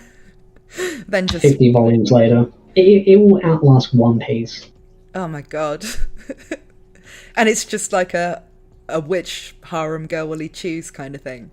Yeah, pretty much. It's just repeating it's like the same date over and over. Outlasting One Piece with just something that you could end at any time, basically.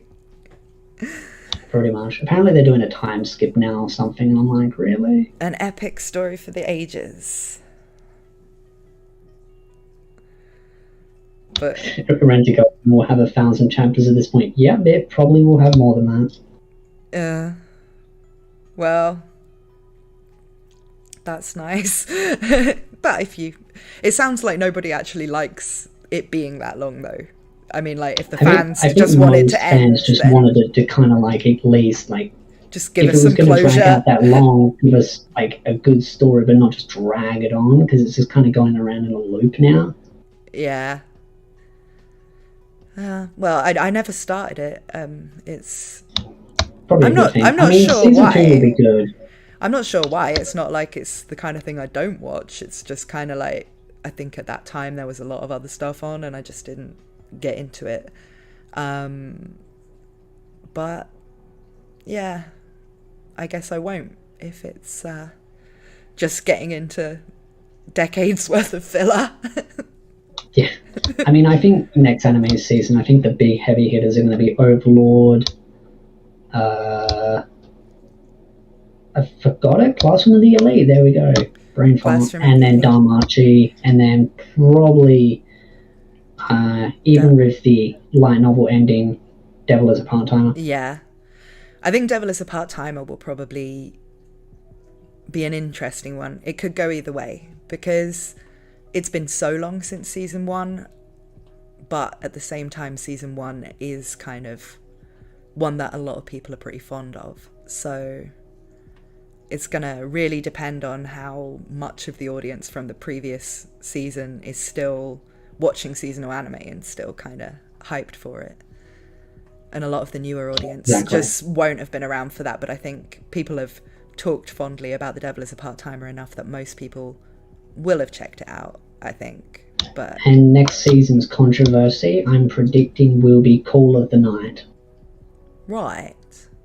I don't know it's about that one. It's a romance supernatural vampire. Right. But the female protagonist has a very power dynamic relationship because she's the vampire. She likes to control her food source, which is her boyfriend. At least this is from what I've read on the synopsis and people complaining about it or saying that it's going to be controversy. And so the relationship's like very like power dynamic. So there's probably going to be a lot of people that are in certain communities that are going to be like, this is wrong.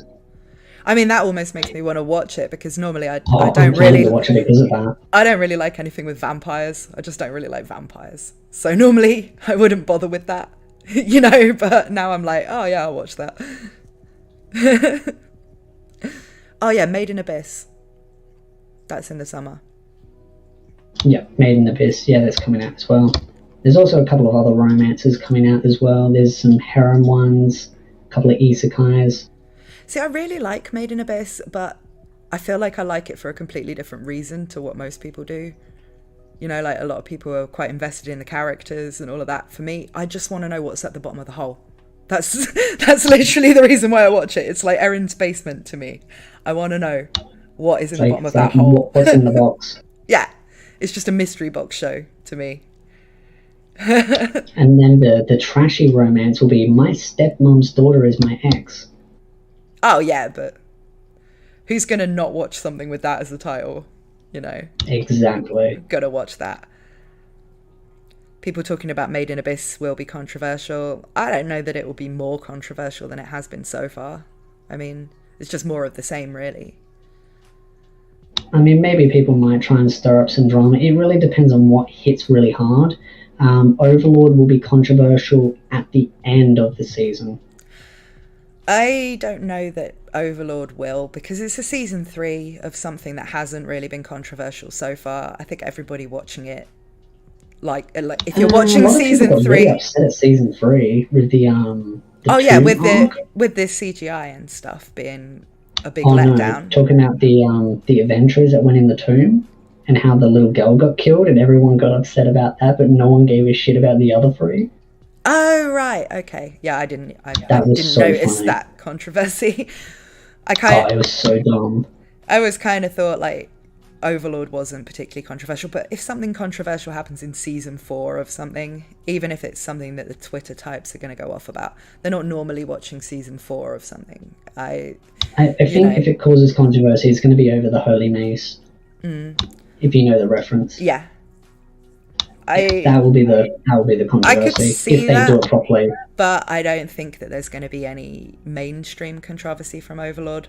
There might be some within the fandom controversy, like there was about the crappy CGI in season 3.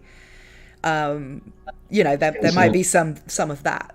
Like with Shield Hero this season, there's been controversy around the cuts and the pacing and all of that, but there hasn't been any of the, oh, now for me has slaves, let's all just spaz out about it on Twitter. There hasn't been any of that kind of controversy because it's season 2. I made a video on that, and I kind of always looked at the slave crest system as like being part of a guild. Yeah, I think it's like now for me is at this point just exploiting a mechanic, and he wants to keep being honest about the fact that it is still slavery because he doesn't feel that good about it, but he will use anything that he can use to his advantage. And he doesn't have the skill that gives benefits to party members yet, so if he wants to boost people, they've got to get the slave crest, and he knows that's sketchy, so he keeps calling it what it is. But I think it's going to be season 3 or season 4 where he kind of does something to prove that he does not like slaves. Yeah. But I think people are just going to ignore that. But yeah, it's all just about gaming the mechanics now. Yeah, and I also think the anime didn't make it entirely clear when he got the slave crest with Rishia. I got really annoyed the way they did that because they made it sound like Raftalia wanted it. Yeah. And it was just really dumb because it's out of character. And then people were like defending it, go, no, that's in no character. I'm like, no, it's not. Yeah. No. It's in I've talked about this in a couple of videos, in the one about Rishia and the one about Keel, because Keel does get the slave crest at the same time as Rishia in the light novels, and it's very much more kind of, this is something I want so that my stats can get better faster, and we trust you not to actually treat us as slaves. There's a lot more like they understand what's going on, and it's made clear to the reader that it is an exploit of mechanics. It's not a, kinky thing or something.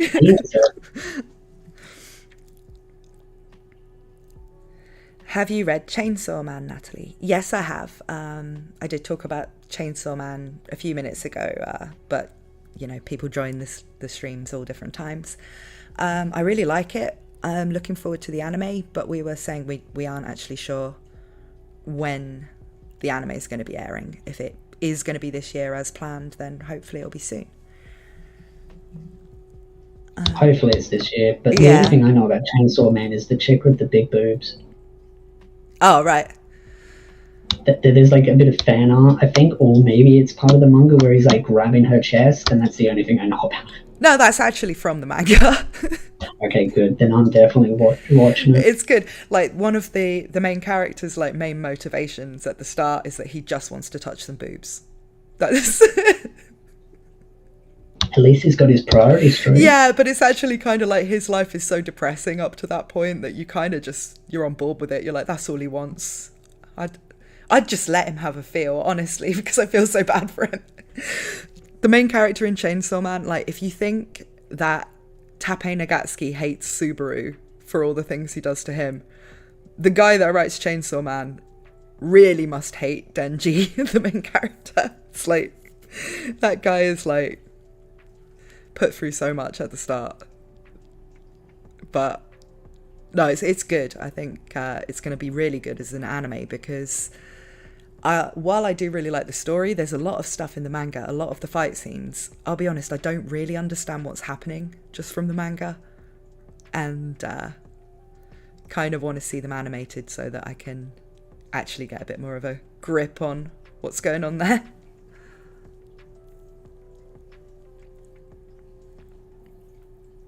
Yeah, I might have to give the manga a read, but it depends on when it comes. I think it will probably come out this fall. The manga's actually not that long. And it does have a conclusion. There's going to be more of it, but it does kind of have an ending currently. So, it's not particularly long. You can read that part of the story straight away. It's pretty good. Someone says, do you watch or read One Piece? I don't. Do you? I've watched the first box set because I've got the box set for it, the first one, but that's about it. It's just so much to watch. I really do like One Piece, minus the recapping, but it's such a long series. I just never have the time to get through it. Yeah,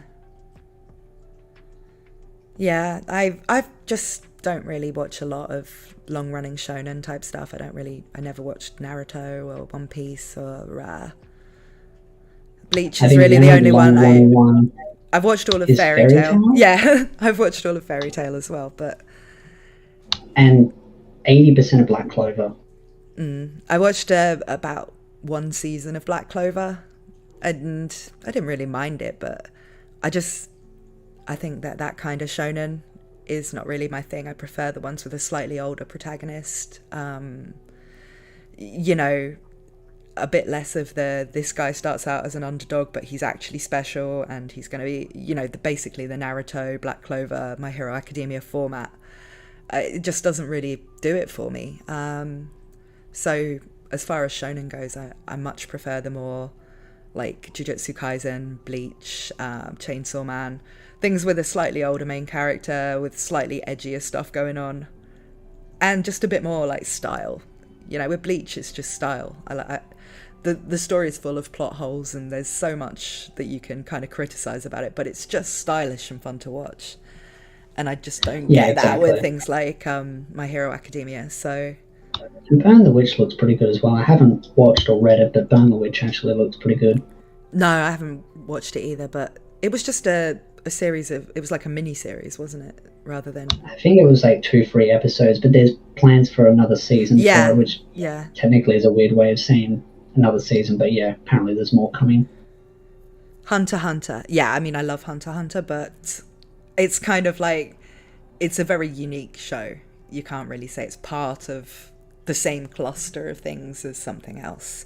Yu Yu Hakusho, which is by the same mangaka, is more in that kind of classic shonen genre, and the mangaka wanted to like do that and then do his real vision for what he wanted a shonen to be, and then he made Hunter x Hunter.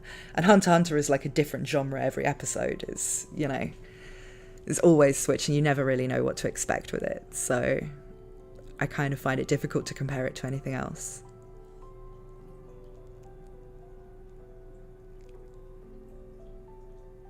Are you a fan of Hunter x Hunter? I have actually never read or watched it. Oh, okay. But I've heard so many people talk about it because it goes on like endless hiatuses. Yeah, I mean, that is the problem with it. It's probably never going to end.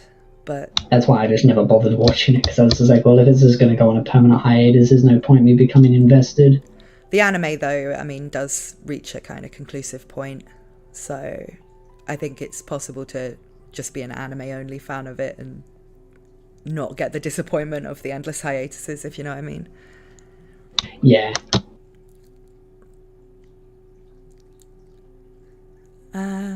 Let's see what other things people are talking about. People discussing the slave crests. I don't really. Yeah, I was noticing that. Yeah. I think it's one of those things where you end up talking about it until you're kind of blue in the face, but it's kind of like, it's all obvious in the novels that it's not anything hugely controversial. It's just a game mechanic. It's just so silly that it gets brought up so much, but it's such a minor thing. Yeah. there was also all that talk of like Shield Hero being misogynist and all that sort of thing, and it's like, no, the character becomes somewhat misogynist for a little while, but it's not like the series itself is about how much we hate women. It's like he gets screwed over by a woman. Does a really good job at making women seem really strong. Yeah. Especially when you look at the Queen, Raftalia, my favorite girl. Then you've also got other side characters as well. It's like the old granny. She's like bowling. Yeah. No, I mean, I don't think that. I think that's just one of those like copy paste. The series hates men. Yeah, it's kind of one of those copy paste opinions that you get from like the anime feminist or something, and then everyone's like, "Oh, Shield Hero, that misogynist one." It's like, no. I mean, there's a character in it who sees all women as pigs. You can say he becomes a misogynist, but it's not like the point of the story. It's just one character's arc, Finder X says to me, off topic, how is the pasta in Italy? Well, I actually don't eat carbs, so I don't eat pasta. But it's probably pretty good. Yeah, I prefer not to think about how good it is because I don't eat it, so, Oh, I noticed a question in chat for me. What do you think of Shido's character in Date Alive? I actually like Shido's character, especially with the later parts of the story as it starts to unfold, because that's one of the things I like about Date Alive is that it starts off simple, like a harem romance comedy, but then as it unfolds each season or each volume, it becomes a lot more complex and darker and grittier. Mm. There's like some pretty messed up stuff that happens in the show. That sounds interesting. I mean, a lot of people do rave about Date Alive. I'm definitely curious about it, but it's just one of those, I think it scares people away because it is a harem romance comedy, so it kind of gets the generic sort of harem romance trope sort of treatment, but there's a lot more to it. But I don't mind that anyway, really. As long as it doesn't. I mean, it's got plenty of good waifus. As long as it doesn't end up being just like the same will they, won't they thing dragged out forever, which from the sounds of it, Domestic Girlfriend is. But not, sorry, Rent a Girlfriend. Has like, I forgot how many volumes it is, but it's like 22 volumes. It ties the story up very nicely. Mm.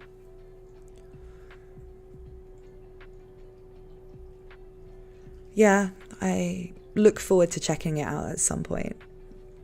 You should definitely check out your boy Kong Ming, though. You should watch that.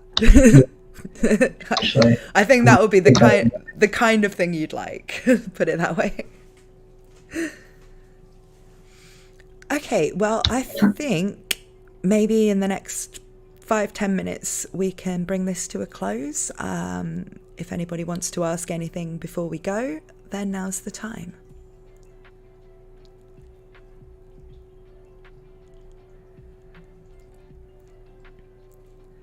People discussing the things we were just talking about there, so yeah, I did notice that, especially about the Shield Hero stuff. Yeah, I mean, I think as fun as it is to talk about Shield Hero, it's kind of difficult for us to do because we're both completely up to date on the light novels, and everything we want to talk about, we're kind of like, the bit, and then I feel like anyone watching is going to be like either afraid we're about to like say some massive spoiler, or they just don't understand what we're talking about because we're like, the thing, the thing. And it makes it hard to talk about Shield Hero 2 because of how they've done season 2 and the fact that it's a slow arc and they've skipped so much. So like a lot of anime only fans don't really know all the itty gritty details. Yeah. Especially like, for example, the duel that was meant to happen. Yeah. And then certain training aspects like the energy kind of system that they're trying to train, they were meant to train for. The Hengamuso, yeah. Yeah. And there's that like a whole embodied energy system that they're meant to learn, and the Shield Hero learns it very slowly and uses it later on, and it's mainly something that other characters are good at, but some aren't very good at. It's just, Finder X says, when next video, Natalie? It'll either be tonight or tomorrow. I've got one that's nearly finished writing wise that I'm going to record. So that's going to be about Naofumi and Raftalia and their relationship. So that will be out sometime soon. Like, as in the next 12 hours at some point. It could be as early as this evening, could be tomorrow morning. I don't know yet. How about you? What are you working on at the moment? I kind of want to do a video on how Shield Hero has made me appreciate Jobless Reincarnation even more for its storytelling. Ah, that would be interesting. Because one of the things I really love about Jobless Reincarnation is its story is deep but simple at the same time. Like, it doesn't try to overcomplicate things by adding like endless amount of strings to it that never really get tied off. Yeah. But it has enough complexity there that it keeps you invested and interested in wanting more, but not overly saturated where you lose focus of what the story is about. Yeah. I feel like because it's very much all the world building in Mushoku Tensei is mostly around characters and factions and things. There isn't a heavy reliance on mechanics, and even the magic system is quite straightforward. You don't really need to kind of like add on top of it constantly like you do with a more gamified system like Shield Hero has. And so with Shield Hero you do have to keep track of so many systems, you know. Gives time to the other characters, like they'll give like little chapters to them and add more to it. Especially when I was reading through a lot of the volumes, I won't say specifics, but just certain chapters that added to certain characters that will be introduced later on that I hope the anime does show. What, with Mushoku Tensei? Yeah. I think it showed her once in an end of an episode. Ah, okay. I don't know who you mean. So. Princess. Oh, right. Well, she'll have to be in the next season. Yeah. So I'm hoping they will showcase her backstory. Yeah, I would think they're going to have to do that in some form, because otherwise we won't know what the other key character of that arc has been doing all this time. You know? They're going to have to show you that. Yeah. There's still a lot of, I wouldn't say controversy, but a lot of debate on if they're going to skip volume 7. I don't think they will. No, I can't see why they would. They've even brought out a separate manga to cover volume 7, where volume 7 wasn't covered originally in the manga because it wasn't in the web novel. That has actually got its own sort of... Because volume 7 fills in what was originally a time skip, it's easy for them to just put that out as a separate thing and say, you know, this is what happened during that time skip. Whereas in the anime, there's no need to do that. They can just, you know, it's all there. They can just go straight in and show it to us. Exactly. And I think most people really like it. Yeah. And I think without it, it does kind of lose a bit of colour. You know, you can get away with skipping it plot-wise, but... It explains the severity of his issues. Yeah. And there's a lot of world building and, you know, there's characters that I think people would be disappointed if they were skipped, or at least one character. I think probably people don't really care that much about the others, but yeah. And it brings Elena Lise in a lot more. Yeah, and I feel like it ties the whole reasoning why he goes where he goes. Yeah. Yeah, because otherwise you'd just be like, that would almost seem like a comedy reason. You know, without volume 7, the reason why he goes where he goes would just seem like silly, because you wouldn't be taking it that seriously, you know. That's why, yeah, I really feel like volume 7 will have to be, and I think to be in the next season. During the process of covering volume 7, I think they will also have to cover the Sylphie stuff. Yeah. And also her connections to what she's been doing. Yeah, that's what I mean. You know, the stuff that she's been doing during the previous arc was really only alluded to. It wasn't really shown at all, but will have to be before Rudius' story continues, kind of thing. It does make me wonder if they're going to kind of do it as like flashbacks. instead of like having like a whole separate episode explaining what she's been doing, because if they do explain it, then everyone's going to it kind of feels like a bit of a spoiler before you actually get reintroduced. I don't know how much of a spoiler it was supposed to be, because I mean, when I was reading it, I didn't know the spoiler and I figured it out straight away. I felt like it was, you were told it basically. You weren't, but I never felt like it was supposed to be. On how they want to do it. Yeah, I never really felt like it was supposed to be something you didn't figure out. I always thought it was supposed to be like heavily telegraphed that that's what you were reading, you know. It was, you know, Rudius doesn't know the thing, but I didn't. I guess it would be really good if they did Volume 7, then did Sylphia's story, and then went into the next arc. Yeah, I mean, there are a number of ways they can do it, but even if they do the Sylphiette stuff as an OVA or something, it still needs to come out before they get to the next major arc, you know? Yeah. But I think that there's no way they can do that bit without spoiling the thing. But like I said, I never really felt like that was supposed to be a secret from the audience.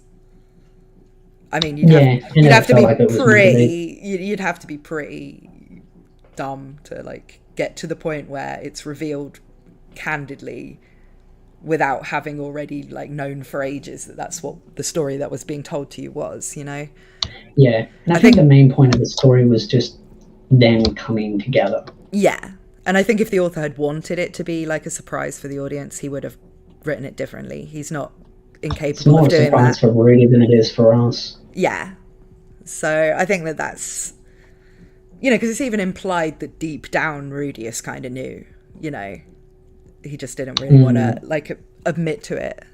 But yeah, again, we're talking about something in these kind of like weird terms, like that was a lot easier to explain without it being spoilers, but still having enough context to it than the Shield Hero stuff. Yeah, I mean, with the Shield Hero stuff, it's kind of like, you know, the thing, you know, the girl. Yeah, because a lot of the characters haven't been introduced, like the really good characters that I like. Yeah, like probably one of the most important characters for the video I'm going to release this evening would be a certain female character that hasn't been introduced yet.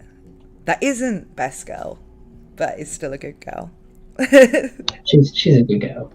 Yeah, but you can't talk about her because you'd have. I just call her Rex Hunt, and then to see if anyone ever gets the reference.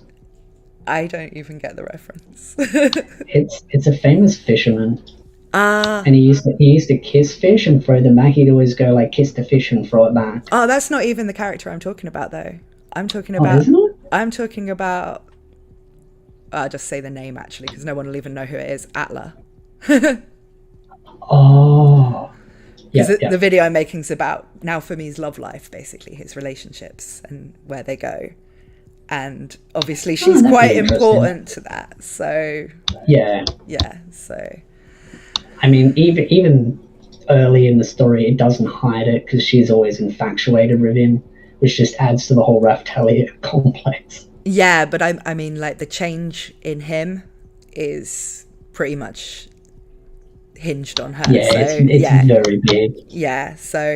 And that's the thing I think people need to remember with Shield Hero is that Now For Me still has a lot of growth, but not just Now For Me, all of the heroes. They've still got a lot of growth. Yes, they're useless, but there's a reason. Mm. And I think that's one of the things that people forget. And it's hinted at as well because they talk about the Curse series. Yeah. I'm not going to say yeah. Just like, the other show thing talks about the Curse series so much that it's like Captain Obvious. It's like, there are more out there. It wouldn't all just be like just the poor Shield Hero getting bent over and taken by the rage. But yeah, I'm gonna, you know, because this video's got full spoiler warnings, so I'm going to talk and explain all of these characters and stuff and plot lines. But on the old streams, I don't really want to, you know, give everybody their spoiler warnings for every show that we might discuss. So we're trying to be vague. I think we've done well at being, you know, avoiding spoilers, but at the same time, it's like, I don't know how entertaining it is to listen to people going, you know, the thing for a while. So The chat seems pretty invested in it, so I think everyone's like either watched they're Australia. rooting for us. They're like, Yeah, they're just like Gambaray. Gambaray with the no spoilers. But any recommendations on where to read the novels? I tried Bookwalker, but the format hurt my eyes. I mean, I read the digital copies. I usually just get them from Amazon, to be honest. I get them from Bookwalker, You get them, which is owned by Amazon. Yeah, I thought it was owned by Kadokawa. Did they sell it? Probably, because I remember because there was this big complaint about how Amazon was banning certain books, and one of them was No Game No Life. That was only because Australia bans it. Right. But yeah, Amazon was banning certain light novels, and then Yen Press spoke out about it, and then I think one of the other platforms, Bookwalker, spoke out about it, and then I was like, oh yeah, well at least you got like Book Depository, and they're like, oh no, actually it's owned by Amazon. I'm like, oh. But because I use PayPal to pay for everything, and I don't have like a card, like an online banking card. Yeah, you can't use PayPal on Amazon. It's weird. Exactly. I think it's because you can use PayPal on eBay, and back in the day when they were like eBay rivals, PayPal. eBay owns PayPal, yeah. So Amazon, you know, doesn't accept PayPal. It's like really stupid. I mean, all of my books are exclusive on Amazon, and I know pretty well like the things that they will terminate an author or publisher for, and I can see light novels, you know, there's going to be somewhere. There's certainly things in a lot of light novels that I wouldn't put in a book purely because of Amazon. You know, like the mere idea of anybody who's like 16 being interested in romance in any form, you know, like little things like that, if you know what I mean. Amazon will not allow it. And I don't think it's because Amazon is prudish. I think it's because Amazon, it isn't worth the possibility of controversy to Amazon to, you know, it isn't worth having people on Twitter going, Amazon's got like dodgy stuff with lollies in it on it. It's just not worth it to them. So, you know, they just won't publish it. And especially in this day and age with social media, it's just, not worth the drama. But you can always find the digital versions of light novels relatively easily. The physical copies can be harder depending where you are and what's sold out and what hasn't. But that's why it's really funny that Australia bans certain light novels, and it's like, you do know how piracy works, Australia, right? Yeah, I hear Australia's really strict on censorship and things like that, though. Just from it's actually nowhere near as worse as New Zealand. New Zealand banned High School DxD. We haven't. Really? I mean, I think I've heard this from like more from gaming channels. Like, there's something to do with the licensing in Australia. Like the most mature it can be ranked is actually something that excludes certain things or whatever. So R rating. Yeah, so you end up with a lot of stuff getting censored. Yeah, it's like real horror-based stuff that's not allowed over here. But I mean, at the end of the day, you can just access it online. I seem to remember there was some stuff from like one of the South Park games that they replaced with crying koalas in the Australian version. That's actually pretty funny. Yeah.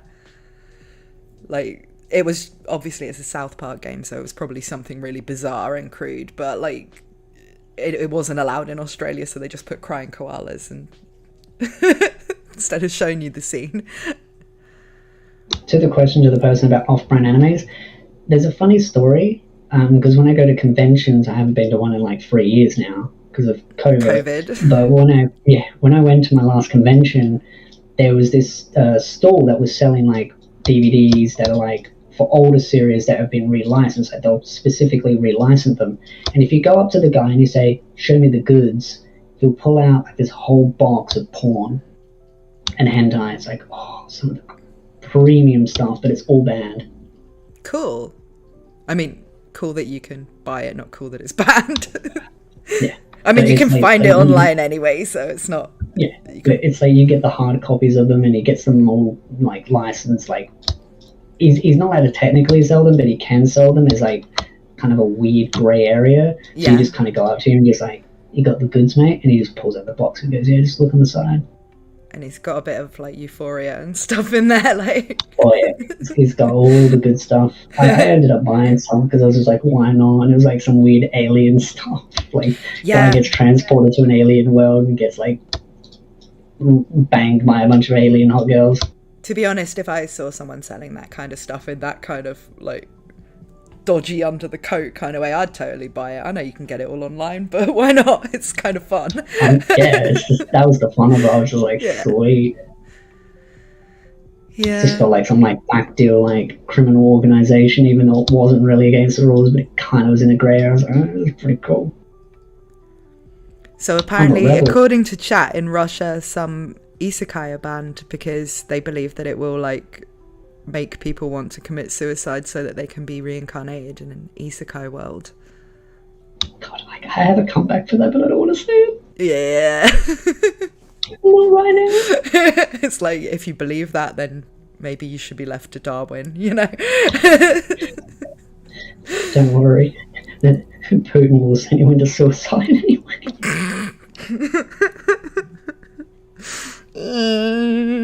Yeah. And on that bombshell, maybe we should consider ending this stream. It has been a lot of fun. Thank you for coming on. It has. And next anime season will be good as well. Yeah. So there'll be plenty to talk about. For sure. I'm really glad this season's been strong and next season's looking just as good. Because last season for me, not so much. And we'd had a couple of, like, last year there was like 2 strong seasons, 2 kind of mid seasons, and looks like we're getting the same again, but in a different order. I think, the January was kind of boring. Yeah. Kind of anime season wasn't really as hyped. I think it was overhyped, and then this anime season's going to be like, good start, and then next, and then after that, it's all just going to kind of build up from there. Before you leave, can you shout out Espiritu's info channels? Yes. I will put links to both of your channels in the pinned comment when I finish the stream, and pin a comment. So if you don't already know where to find him, because he does have a second channel now, go and subscribe to both of them. And if you're interested in the Shield Hero analysis type stuff, that's all on your second channel now, right? Yes, all the analysis content's gone on the second channel. And the main channel is news, and yeah, it's all good stuff. Pretty much news and just reviews, some of the more loose stuff. It's all good stuff. So everybody go there if you don't already know. But I'm pretty sure that anybody who watches my channel probably also is aware of you already. So we're not doing like big promotion on my little mid-sized, half the size of yours channel. So I just noticed like half the chat was just like half of my chat and videos, and I was like, did you just like find it because I retweeted it, or did you just find it because you're all subbed in Natalia as well? Yeah, I think most of us, like, the other people I've had on as well, like Otaku Daikun and Jojo, I think that there's a certain amount of people who just watch all of us anyway, so it's kind of, it's like that small crowd that is like watch every single AniTuber that's like sort of in the low small range of growth. Yeah, I mean, I kind of I like to have people on who not necessarily all of my audience have heard of, but like who some people will come to watch them, like rather than just introducing and promoting somebody, it's like, no, this is somebody you want to hear from. So it's kind of like, that's been the thinking behind the people that have been guests on my channel, including you. They're all people that hopefully some, if not all of the chat have already either seen them recommended, even if they haven't actually watched it yet. So hopefully they will all be happy to get stuck into your second channel as well. Exactly. I think that's the good part. It's like the community is, I don't know, it's kind of like little bubbles of different parts of the AniTube community. Yeah, I mean, I've only been around for a couple of years, and so I'm kind of like, you're all my senpai, really. And I'm always happy to kind of interact with other people, but there is a certain, like, usually the people that I interact with tend to be on the same sort of side of things when it comes to the controversies and stuff, you know, like we all are, yeah, let's watch some Shield Hero or some Goblin Slayer or whatever, you know, we don't have to be offended by all of this. And so the people who are on that side of just like, yeah, let's just enjoy stuff and talk about it, tend to be the people I end up wanting to interact with. And I think that there are those kind of other people who are more, let's view it through this lens, or let's view it through that lens. And I find that kind of sucks the joy out of it. So I don't really watch those channels.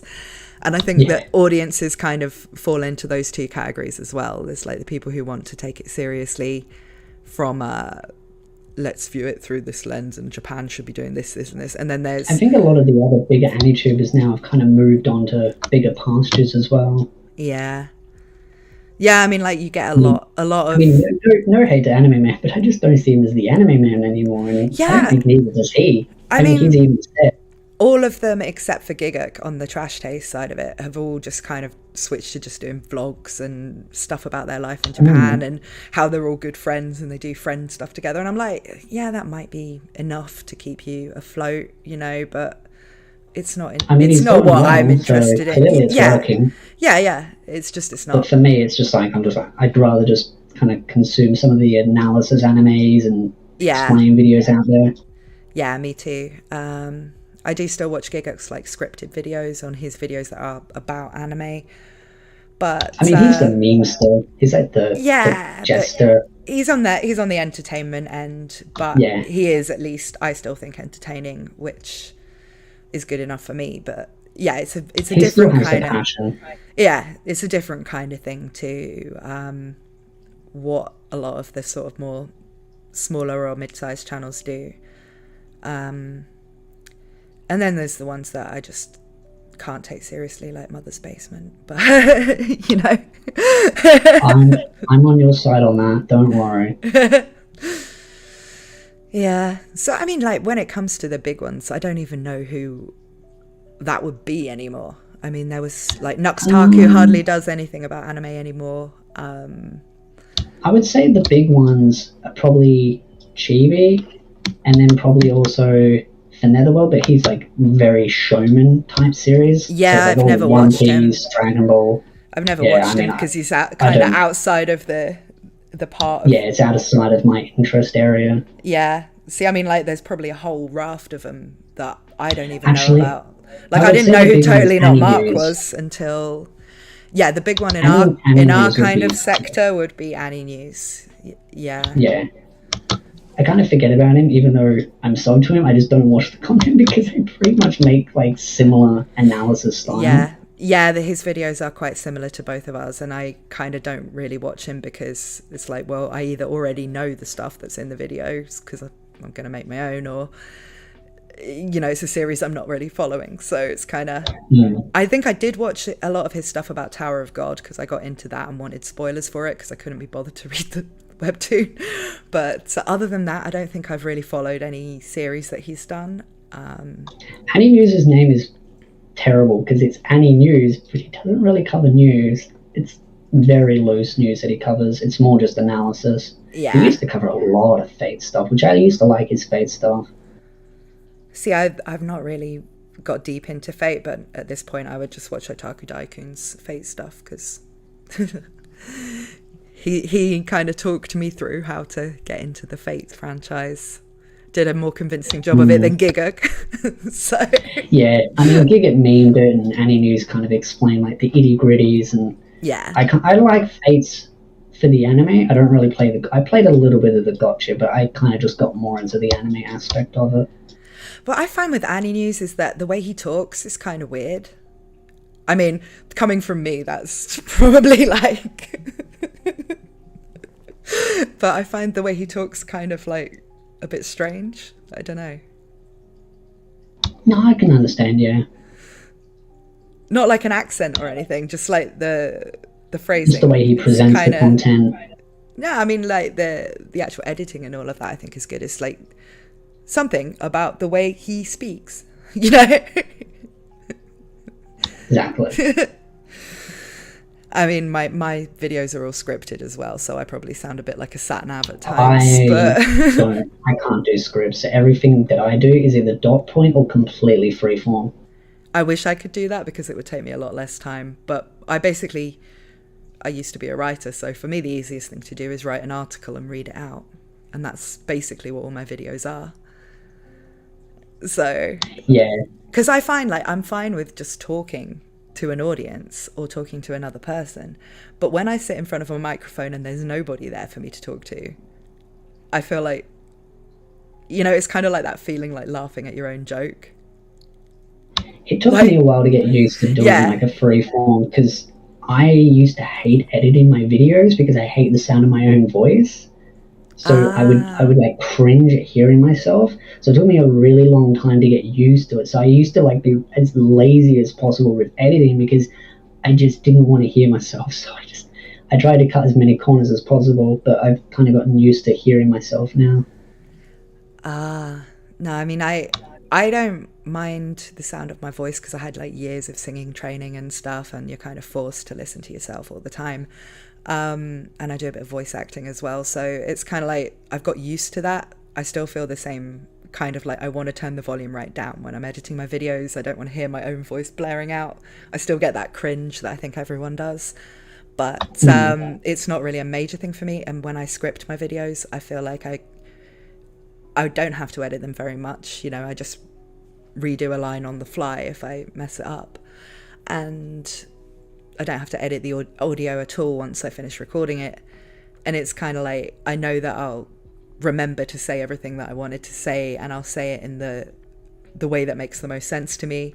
I don't know, I think it's just I'm one of those people that relies on writing more than most people because it used to be how I made a living. So I'm kind of like I can't be too terrible at it kind of thing. I've had enough like validation over the years that I can write okay, that I don't feel as self-conscious as if I just sit there and go, this is what I think. I'm partially dyslexic, or I am mostly dyslexic when it comes to reading and writing.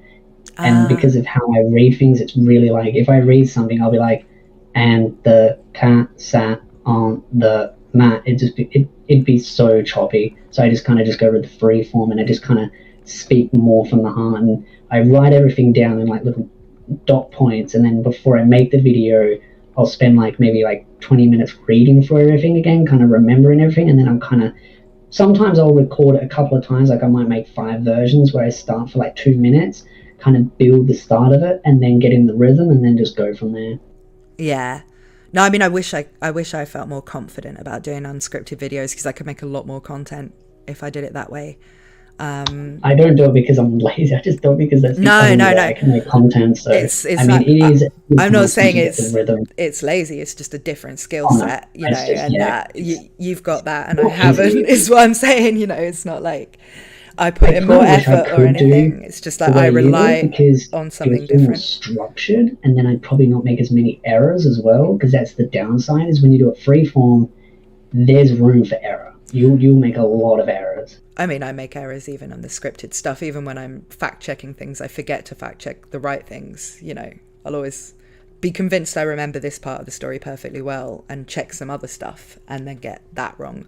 We're dealing with things that are millions of words long. It's not, And there are wikis and stuff you can use to quickly check things you may have forgotten, but you may not always know that the thing you've forgotten is something you've forgotten, if you know what I mean. Yeah. But, whenever I make mistakes, I tend to pin a comment saying that I made a mistake in this video or whatever. It's not the end of the world. It's just, nobody likes being wrong, especially not when it's pre-scripted. Exactly. Don't worry, the fan base will call you out for it as soon as they pick up on a small mistake. Have you read Shield Hero 14.5? No, I haven't. Somebody mentioned it in a comment on one of my videos, and I said, yeah, I'll definitely read that before I do the videos about Raftalia's various upcoming plots, but I haven't had a chance to do it yet. I did see someone asking if I'd reviewed the volumes 18 plus onwards, and I haven't made any videos on it because they do terrible on my channel.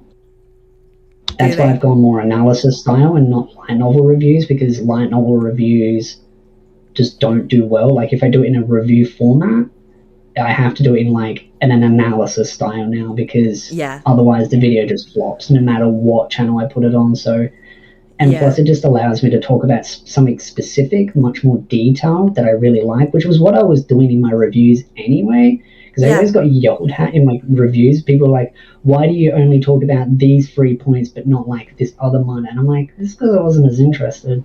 Yeah. I've never done volume reviews, or even reviews of the whole light novel series, because I kind of think if I've made 35 videos about Mushoku Tensei, you can kind of take it that my opinion on it is that it's good, you know? It's like, so I don't really do reviews of things. But I felt like with my reviews, I was either basically just giving a synopsis of it, which was really funny because I got yelled at for not giving a full synopsis of it, but sometimes I would. But a lot of the times it just felt like I wasn't really reviewing it. I was just telling people what happened in it. So I was just like, I'm just doing an analysis. But I think that actually is it. People prefer, I think, rather than me saying, this is what happens in volume 16 of Rising of the Shield Hero, I always do it by plotline or by character, you know, like, here's everything you want to know about what happens to Glass. Because I think that's the thing. People want to know more about specific characters they like, not about the specific volume. Because if it's a specific volume, people don't really sit there being, I wonder what happened in volume 16. And it's like, no, they just go, what happened to Raftalia? What's her backstory? Or what about these other three maybe heroes? There's an arc, like if you say there's an arc where they fight a phoenix, maybe someone wants to know about that arc, what happens in it, you know. So I make a video about that. I wouldn't make a video about this is what happens in volume 12 and this is what happens in volume 13, you know. It's like, it's just kind of like,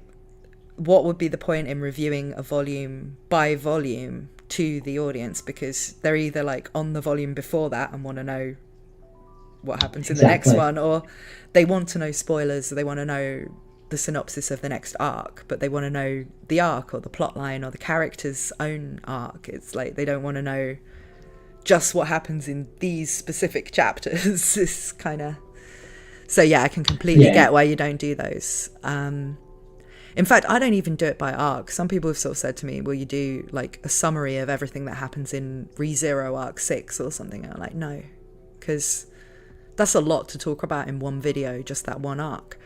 And also, I think it kind of comes across better if you say, well, this is what happens throughout the story so far to this character, or this is, you know, it's just more what people want to know about. And I'll talk about one specific plot line from that arc, or one mystery raised in that arc, but I'm not just going to be like, we'll just journey. Here's the summary of what happens in it, because you can find that in other places. You don't need me reading it out to you.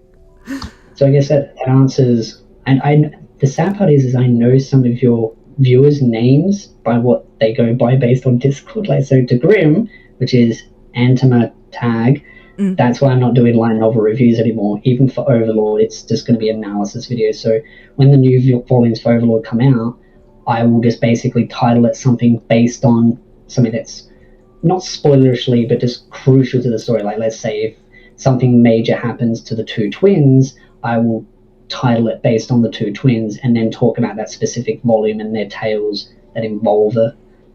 Yeah, I think that... Because it just works so much better on the algorithm. And I think it does. At the end of the day, I got bills to pay. But you're still, I mean, from the people who do want those light novel reviews, you are still giving them that content. It's just, it's framed differently. The content, it's just packaged differently. Yeah. No, I mean, it's the same with me. I don't even do episode reviews of the things that I talk about. I don't do episode by episode cut content. I tried to do episode reviews, but I just feel like I just repeat the same thing. Yeah. And that's why sometimes I'll just bundle it up and go, yeah, this is what I want to talk about, like this specific romance tag or this specific event. And just, yeah.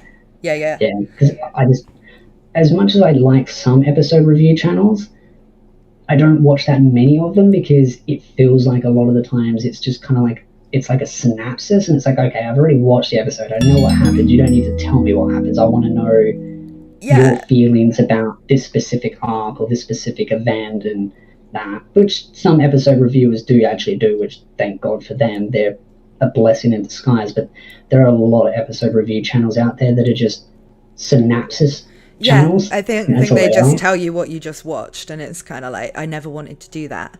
I found myself kind of doing it with Attack on Titan for a while, where I was trying to do that, and I realized that, and that's what I felt like nobody, I was doing as well. Nobody really, I hated it, and I didn't enjoy watching the episodes either. When I knew I had to, as quickly as I could, make that video, and my manga stuff performed better, my analysis stuff performed better, so I was just like, okay, I'm not going to do them anymore. And throughout ReZero season 2, they were like, why don't you do a video? Your content and my content complement each other, because yours is more like a different style of an analysis to mine. Mine's more like, I kind of bring up like the MMO style of a different perspective because of my background with isekai style, like games, mechanics, fantasy worlds, and then you kind of bring in a different perspective, like an author, really also explaining what happens. I do try and do stuff that it wouldn't take away from anybody else's. I try and give like something a bit unique as a perspective. It's kind of fun how the Anishu community, sometimes we all tailor our content and we kind of try to complement each other, and that's what I really love about it. I mean, in some cases I even do videos and literally say, this is a response to something Jake said 123 made about ReZero or something, because we do quite similar content about ReZero, but we're also like good friends, so we'll usually, if we have a video out about a similar topic, we have discussed it. You're probably going to see that a lot with me doing that review when you do Overlord, because I'll be watching like all your Overlord videos and I'll be kind of sitting there, kind of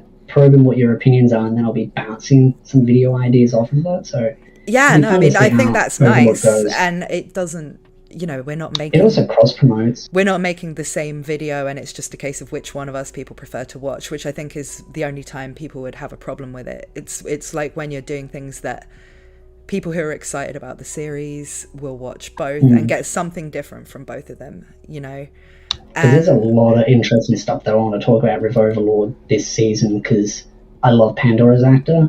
I just absolutely love him. He's so funny. He's like... He's the adopted child that no one wants. I know. Such a sweetheart. He's like the poor guy. Even his creator, he was just put in this story to make his creator cringe, and that's brilliant. Yeah. And I love him. It's so good. And I also love. He's also so smart too. Like. Yeah, because he's basically made super powerful because he's like super OP. He's like Irons in the Jack of all trades. It's just like, oh, Irons can do all these cool spells and abilities? Yeah, but Pandora's actor can be everyone in the bloody guild. Ah. That isn't a spoiler, because that is noted in the first season. He can transform into anyone in the guild. That is actually something that is established about him straight away, but...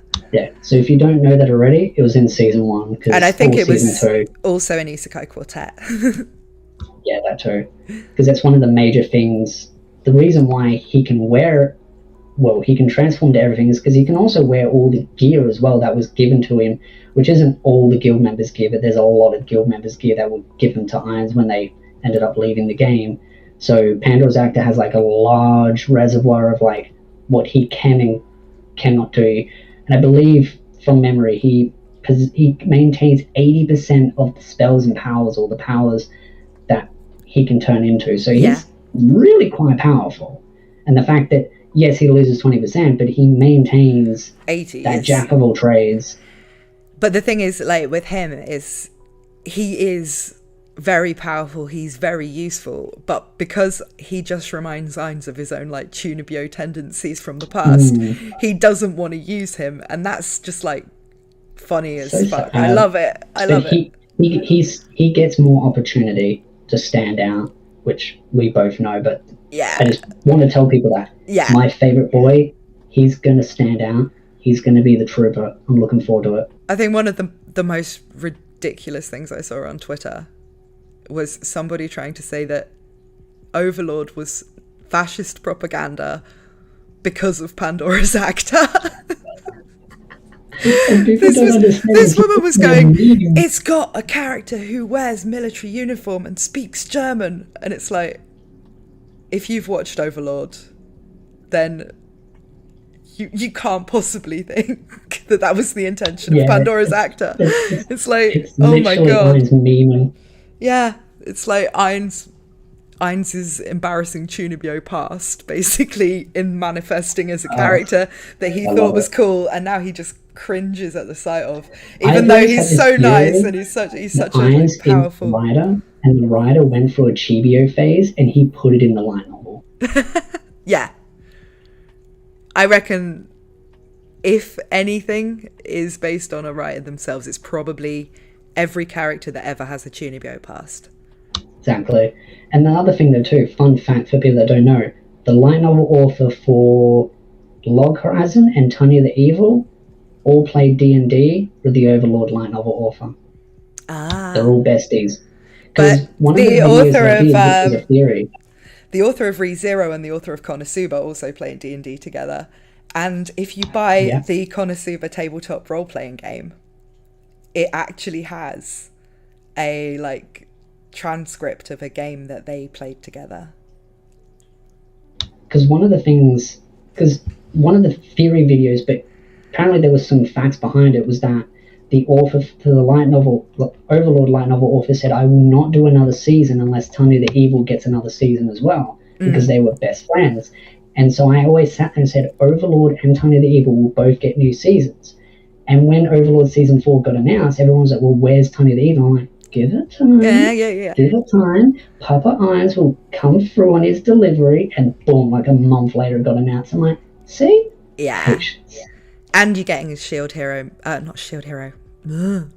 Quartet movie, which will of course have all of them. And I think that was meant to be a season 3, but it seems to be they've changed it to a movie, which I'm still excited. I think season 3 was announced at the end of season 2, and then it just never came. It's kind of like maybe the movie is separate and season 3 will still come, or maybe season 3 is replacing the movie. But either way, it's like, I don't think they would want to have Tanya the Evil not be refreshed in people's minds, because it's been so long since season 1. Exactly. So I feel like that was like there had to be another season of Tanya. It was just like a brilliant marketing tool to kind of cross over everything. But apparently Konosuba was never meant to get a continuation either. But I think the author just decided on it because his other light novel series didn't really pop off as much. Well, his other one, Combatants Will Be Dispatched, was older than Konosuba as a novel series. Really? Yeah. So Konosuba, it ended, it's I think 17 volumes. So there's still plenty of it left to animate if they want to continue it, which I hope they do, because it's more Konosuba. But, there's also the spin-offs, the Dust series, which is good. So there's a lot more to be animated with Konosuba anyway. But I think like Tanya, of the serious ones, Tanya is probably the one that needs to be revived in people's attention more, because it does, yeah. It's not only really good, I mean, I love Tanya the Evil, but it's also like, it's the kind where if you forget what happens in the first season, you're not going to follow the next one. So, it's... People also need to watch the movie as well. Yeah, it's not like Konosuba, where if you've kind of forgotten most of what happened in the first season or the second season, it's not really going to hinder your enjoyment that much. But if you tried to watch more Tanya the Evil sort of 5 years after the first season and you've forgotten everything that happened in it, it's going to be like, you're not going to get it, you're not going to have a good time. But also I think with Tanya the Evil, they were actually there wasn't that much source material, because I think it's only like on 9 volumes or something at the moment. Yeah, I do think the anime has gone through the source material quite fast. Yeah, with 1 2-course season and a movie. I think, maybe that was the reason why it took so long, is just waiting for more content. But well, apparently then again, I don't put much stock into what people say to me anymore, because so many times people say, oh, this happens in an interview, and then I find out like a month later it never happened. But people were saying he said he was never going to do it. And I'm like, trust me, any author that says we're never going to do another season will probably end up doing it anyway, because enough money will be plonked on the table. Yeah. And, like I was saying earlier about Overlord, I get when the authors want to say that kind of thing. They just don't want the expectations on them anymore. A lot of people went through serious writer's block when lockdown happened. That's when I stopped writing novels and became a YouTuber. It's like, it depends on what kind of writer you are, but where you get your kind of creativity and inspiration from can involve leaving your house sometimes. And so for some I ended writers, up making my YouTube channel because none of my friends were as into anime as me, and I have to beg them to watch the animes that I watch, just so I could talk to them about it, because oh, I've got no one else to talk to. So I was just like, I'll just make a channel and talk about it. Because when I first made YouTube channel, my friend's like, oh, make a Let's Play channel. I was like, no. I was like, it's either going to be a tech channel or an anime channel, and I went with anime channel. see, like I thought about doing like a writing channel, like writing tips or trope analysis and things like that. But really, I was like, most things I watch are just anime, gaming, stuff like that. I don't want to do sort of super serious giving writing tips to noobs kind of channel. I want to just talk about other people's stories, but I want to talk about I just don't have the anime. energy to like scream in my mic, be like, hey everybody, what's up? Welcome to Let's Play 65 of this game. Yeah. Nah. I'm just gonna chill, talk about some anime, talk about some characters that I like, and just have fun. Yeah. I mean, for me, it was like, I during lockdown, I didn't have the focus. I couldn't write novels anymore. I just couldn't do it. Yeah, because you I couldn't started at the start hold of the on. lockdown, didn't you? Yeah. Well, a couple of I months in, I did started try a few other things. 2018. I did try a few other things to try and keep myself working on the novel series that I was doing at the time, but I just couldn't keep an idea in my head long enough. I couldn't focus long enough because I'm kind of weird for a writer in that I'm actually like an extrovert. I kind of need to go out and see other people and talk about random things to kind of keep my mind ticking over with ideas. So That's the being same, just yeah, like because I stuck at think to home, myself too much. yeah, or I just can't hold on to an idea long enough to follow it through and make a story. So I stopped writing. And to be honest, when I started YouTube, and I really like the way that with YouTube you get to engage with people a lot more. There's a much faster feedback loop. You're not just, you get a couple of reviews on your novel or whatever, and nobody's really talking to you there. That's it. You get the odd bit of fan mail or whatever, but with a video, you can discuss the stuff as much as you want to, really, because people will always comment, people will always talk to you on Twitter, whatever. And I find it a lot more, I don't know, I just enjoy this more. I think it suits me better than sitting by myself writing novels. So The only downside for me when it comes to communicating through like comment sections and Twitter is because my vocabulary when it comes to spelling is so limited. I sound kind of grumpy when I talk to people, but I'm not. aw, Because I use like the most hard, like I use really just like simple words, and it kind of comes off very cut and dry. So some people kind of come off as like, "Oh, are you grumpy all the time?" I'm like, "No, I'm shit at spelling." I never noticed that about you, actually. I always thought you came across like a normal person, like nothing particularly unusual, but you definitely aren't grumpy. Well, you don't sound grumpy in your videos anyway. I like to pretend I'm grumpy in real life with my friends. That's why they call me the angry cat, because I just like to pretend I'm grumpy all the time. But it's just, yeah. Ah. I like to pretend I'm old and going grey.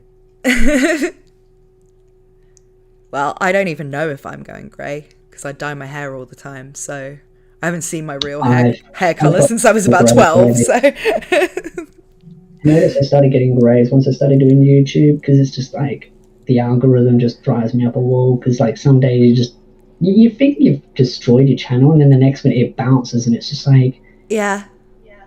can you communicate what is going on? And when you watch the content that tells you, what you should do to make the most of the data that you get from your channel and all that, and it's like, look at the videos that did well, and I cannot tell you why the videos that did the best for me did, apart from the Neuralities one. I mean, that was at least connected to something that was a controversy or whatever. But the second most popular video on my channel is what happens to Zenith Grey Rat. Like, how would you predict of all my Mushoku Tensei videos, that would be the one that blows up? Zenith isn't really that big of a character. Yeah, but yeah, that's the video that did the best, and I'm happy that it did, and I kept making other ones that also were successful, but that one, for some reason, just did way better than everything else. And it's kind of, I can't say why it did, though. I can't make a whole series of videos about Zenith Grey Rat, you know? So what's all this advice actually doing for me? It's, you know, should you just make the same video over and over again? Of course not. For me, I think the biggest issue with content creating for me on my main channel is that I don't want to ever clickbait, because that would then mean I'd be making news up like, oh, High School DxD confirmed, or Overlord 6 confirmed. But at the same time, that's the stuff that does the best. And that's what frustrates me. It's like you're in an arms war with other channels where you're like, you either kill your channel deliberately to not clickbait, or you clickbait and then become hated. Yeah. And I think you are in that situation where if the channel is reliant on news, it's reliant on news. And it's kind of like, I don't consider news a like major part of my channel. I make those little quick sort of, the release date of this is this, you know, like 20-second shorts occasionally. If there's just some piece of news I just heard that I'm like, I want to talk about this, but I don't really want to make a whole video about it. Because that's why I always believed Annie News changed the way he did, because I think he realized the news is kind of like chasing a tire going down a road, down a hill. You're constantly chasing that, and the content isn't going to be evergreen or whatever. But for me, like, I've never really been that bothered about covering news, except when it's just a very quick thing that I could practically do in a tweet, and I just make it in anime, in you know, video form as a short or something. If it's some news I want to actually discuss that's particularly relevant to my audience, like if it's about something like season 3 of ReZero being announced, will be a big deal. So I'll probably make a video about that, but then there'll be a whole bunch of stuff I can talk about. But just news for you is kind of like what commentary is for me. It's like, if I have a certain amount of my audience that wants me to do commentary, but there isn't always something to talk about. And if that was the main focus of my channel, I would end up like Hero Hey or somebody, just looking for any tweet that I can make a video about, basically. Yeah. And I don't want to kind of get into that cycle. I can completely see how it happens, but I kind of like, I'll make the odd one of those videos every month or so when there's something I particularly have an opinion on or think is a really stupid take or something. But I don't really want to be just like fishing for somebody with a bad anime take every day. So some literally who on Twitter is worth a video, you know, because I feel like that would just do my head in. And I think with news, it's kind of the same. It's like you have to find something that isn't maybe all that interesting every day to include if it's all you're doing. Yeah, that's one of the reasons why I ended up having to do the second channel and then also do the Patreon as well, because you just it's either you die the hero or you become the very thing that you hate and despise. Yeah. I think for me, the thing I didn't like was just channels that just recap the episode that you just watched. And I just didn't want to become one of those. But I have had phases where I was doing that, you know, just because I thought it's what I had to do. And so it's the same sort of thing. It's like I could easily, oh, this video blew up about High Guardian Spice or something. So I'm just going to look for controversies now and just talk about that. I've gone down the same rabbit hole as well when it comes to hot topics, like drama things or even news. It's just like, you sometimes cross that line. You realize you're like, really shouldn't. Yeah. It's kind of like at the point where I've made like 3 videos about High Guardian Spice over the course of months because they were all about separate topics. But then every time there's something to do with High Guardian Spice, like someone tweets something, someone will send it to me and be like, are you going to make a video? And I'm like, no, it's just some random person's tweet. It's not, you know. I mean, if people are into that kind of content like Hero Hayes, where it's just, you know, drama kind of stuff, if that's what they're into, but it just, for me, it feels too formulaic. It's like, it's the same kind of rubbish. It's like, oh yeah, a person has dumb take, congratulations. Yeah. Next day, same thing. And it's generally just kind of the same thing with a slight different component to it. It's just, if you're into that, knock yourself out. No hate to him. No, I don't. The algorithm working. I don't have a problem with like what he does at all. I can just see that he probably started out wanting to actually talk about his opinions on things and ended up, I have to keep looking for some dumb thing every day that someone said on Twitter and making content about it. I never blame the content creator. I blame YouTube, because the system is built to make you hate what you do. Yeah. But unless you kind of do something very specific. I don't think he honestly envisioned himself ending up just searching for somebody taking some Japanese thing the wrong way every day and tweeting about it and having to make a video about that.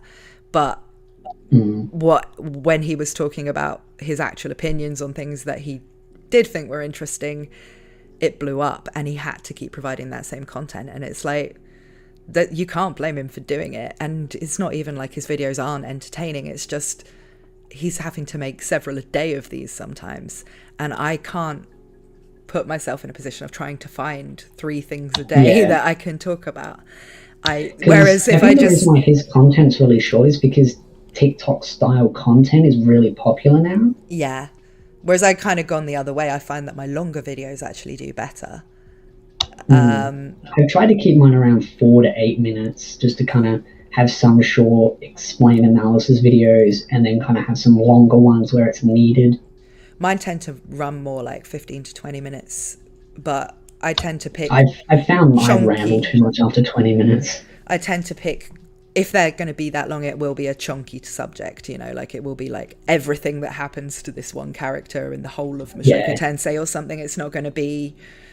If it's more just the answer to how this mechanic works or something like that, it's going to be like 7 minutes or something like that. But the longer ones, as long as because they're scripted, I'm not really going to ramble anyway. I write them and they take as long as they take. I think sometimes people get a bit frustrated with how long the intros are, because I tend to really spell out how bad the spoiler warnings are and things like that, you know. But having people be a bit bored of that or skip that is fine, compared with what you get if you aren't really explicit about how much you're going to be spoiling. So unfortunately people kind of have to put up with that, even if it is like somebody watching one after another of your videos is going to be seeing these spoiler warnings every time. It's kind of, you got to accept that sometimes people have never seen the content before and they're going to get upset. I even try to give like a basic spoiler warning even when I'm covering cut content, being like, okay, spoiler warning here, it's going to have cut content. It won't have anything beyond a certain point, but it will have this specific stuff, just because at this point someone will always get upset. They're like, oh, you know, this time. Well, and sometimes I feel like I have to repeat certain things across videos. Like with Shield Hero, I'm finding with a lot of the scripts I'm writing, just having to explain that the web novel is different from the light novel. Yeah. Like, that is really starting to do my head in, because I'll just make a video about something and then a bunch of people in the comments will be like, spoilers for the ending, and they'll talk about the web novel canon, and I'm like, how now I have to type the whole thing again, don't I, about how the light novel is a different canon, blah, blah, blah, blah. And it's like, if I just say it in the video, then that's better, but at the same time then I'm going to be saying it in front of quite a lot of the videos, and maybe people don't want to hear it 100 times. I find that even when you do so, people don't even listen, and then they still do it anyway. It's like even more frustrating. Yeah, and I mean, I can't blame people who've read the web novel for thinking that's the story, but at the same time, it's like when they're really like, oh, you didn't mention the spoiler about how this is this, and you're like, but that's not that in the light novels. I think some people forget that the light novels is generally where the anime is based on. That's the main. But I think like because most kind of version. Most series, you know, you can pretty much say if something happened in the web novel of Mushoku Tensei, it will happen in the light novels. Same with ReZero. It's like a lot of things are different because they're expanded on, or is just expanded on. More. But the actual story beats and the plot points and the characters are the same. There might just be an extra character or an extra thing. I wouldn't bother reading the web novel. No, I've never read the web novel, but the light novels are massively different. I mean, normally, if they're similar, then the only reason to read the web novel is usually that you've run out of translated material. Whereas I don't think even Albeto's in the web novel. Really? So it's kind of like there's a big difference. I mean, Shield Hero is really different as well, but given that all of the light novels that are available are translated, you can read the whole thing in English. So it's kind of like, you might want to read the web novel to get an ending, but it's not going to be the ending that people are concerned with that's going to be in the anime. Because I had problems with the web novel with Slime, and because so many people would go to the Slime one and they'd be like, oh, well, this happens at the end. It's like, yeah, but there are big differences now. Oh, for God's sake, don't talk about Slime. I have a deep passion of hatred for that community. Oh my god, yeah. They drove me through insanity. That's why I just stopped covering the light. I'm like, I'm done with you people. I'm done with this fan base. Leave me alone. It was Jojo was the first person that told me that community was extremely toxic, and I didn't believe him, to be honest. Well, I mean, I did believe him. I just kind of thought that's not really that can't be true, you know, because it's you sort of think, well, I didn't even think it had a fan base. I thought it was kind of like a lot of people's like third or fourth favorite isekai or something. I didn't really think it had like hardcore fans of its own. It's pretty hardcore. Yeah, I know that now. But when Jojo first said it, and I was like, well, usually he can be trusted on these kind of things because he covers so many series where he does like episode reviews that he's encountered most fan bases, you know, whereas me, I might go, well, I think Attack on Titan is the worst, but maybe actually My Hero Academia is way worse. It's just I've never talked about that, so I don't know. But yeah, he said Slime had one of the worst fan bases. And when I did like a stream ranking isekai, and I think I put it in like B tier or something, because I'm not like, I don't dislike it, but I just don't think it's all that great. I think the pacing's a bit weird, and I just don't think it's as good as the things I ranked higher than it. You know, I wasn't even criticizing it. And the amount of like essays in the comments about like how you've got to love Slime because this character, the main character, is more powerful than Rudius or whatever. And I'm like, well, that's not the point of the story. I don't really care whether he's stronger or not. I care about the story, not the power level. But they kind of had to write these great long essays about why I was wrong, and I can no longer be trusted with my opinion because I said that like Tanya the Evil was better than Slime or something, and I'm just like, honestly, why does it matter to you what I think? It's like it's an opinion of taste, not an opinion of fact. It's like they're treating like opinions as factuals. It's like, and I didn't even say it was bad. I didn't even say I didn't like it. Yeah. And that almost makes me like it less, if you know what I mean. It's like because I made a video because I might have considered like at one time I might have considered that would be one I'll read and make content about. But when you have people like getting that weird about it, it's like, well, I'm probably not going to make videos about it because I don't want those people being my main target audience, you know, because they're weird and I don't get it. But that's the thing that I mentioned in one of my other videos was I call it the isekai war because it's almost like certain isekais have like cult-like fan bases. Like if you ever dare criticize it or you talk about another series, they'll just rip you apart for it. And I remember when I was covering Spider, the Slime fan base would attack me because I liked Spider and say, oh, it's just a clone of Slime. And I'm like, it's not really so unique. They like first episode is similar. Everything else is completely different.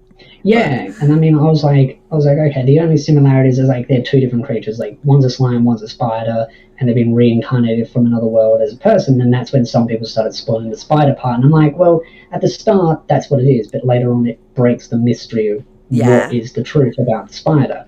But I'm like, even then, it's like, they're vastly different. But the spider isn't like setting up a town and bringing people together and all of that. That's not what she's supposed to be doing.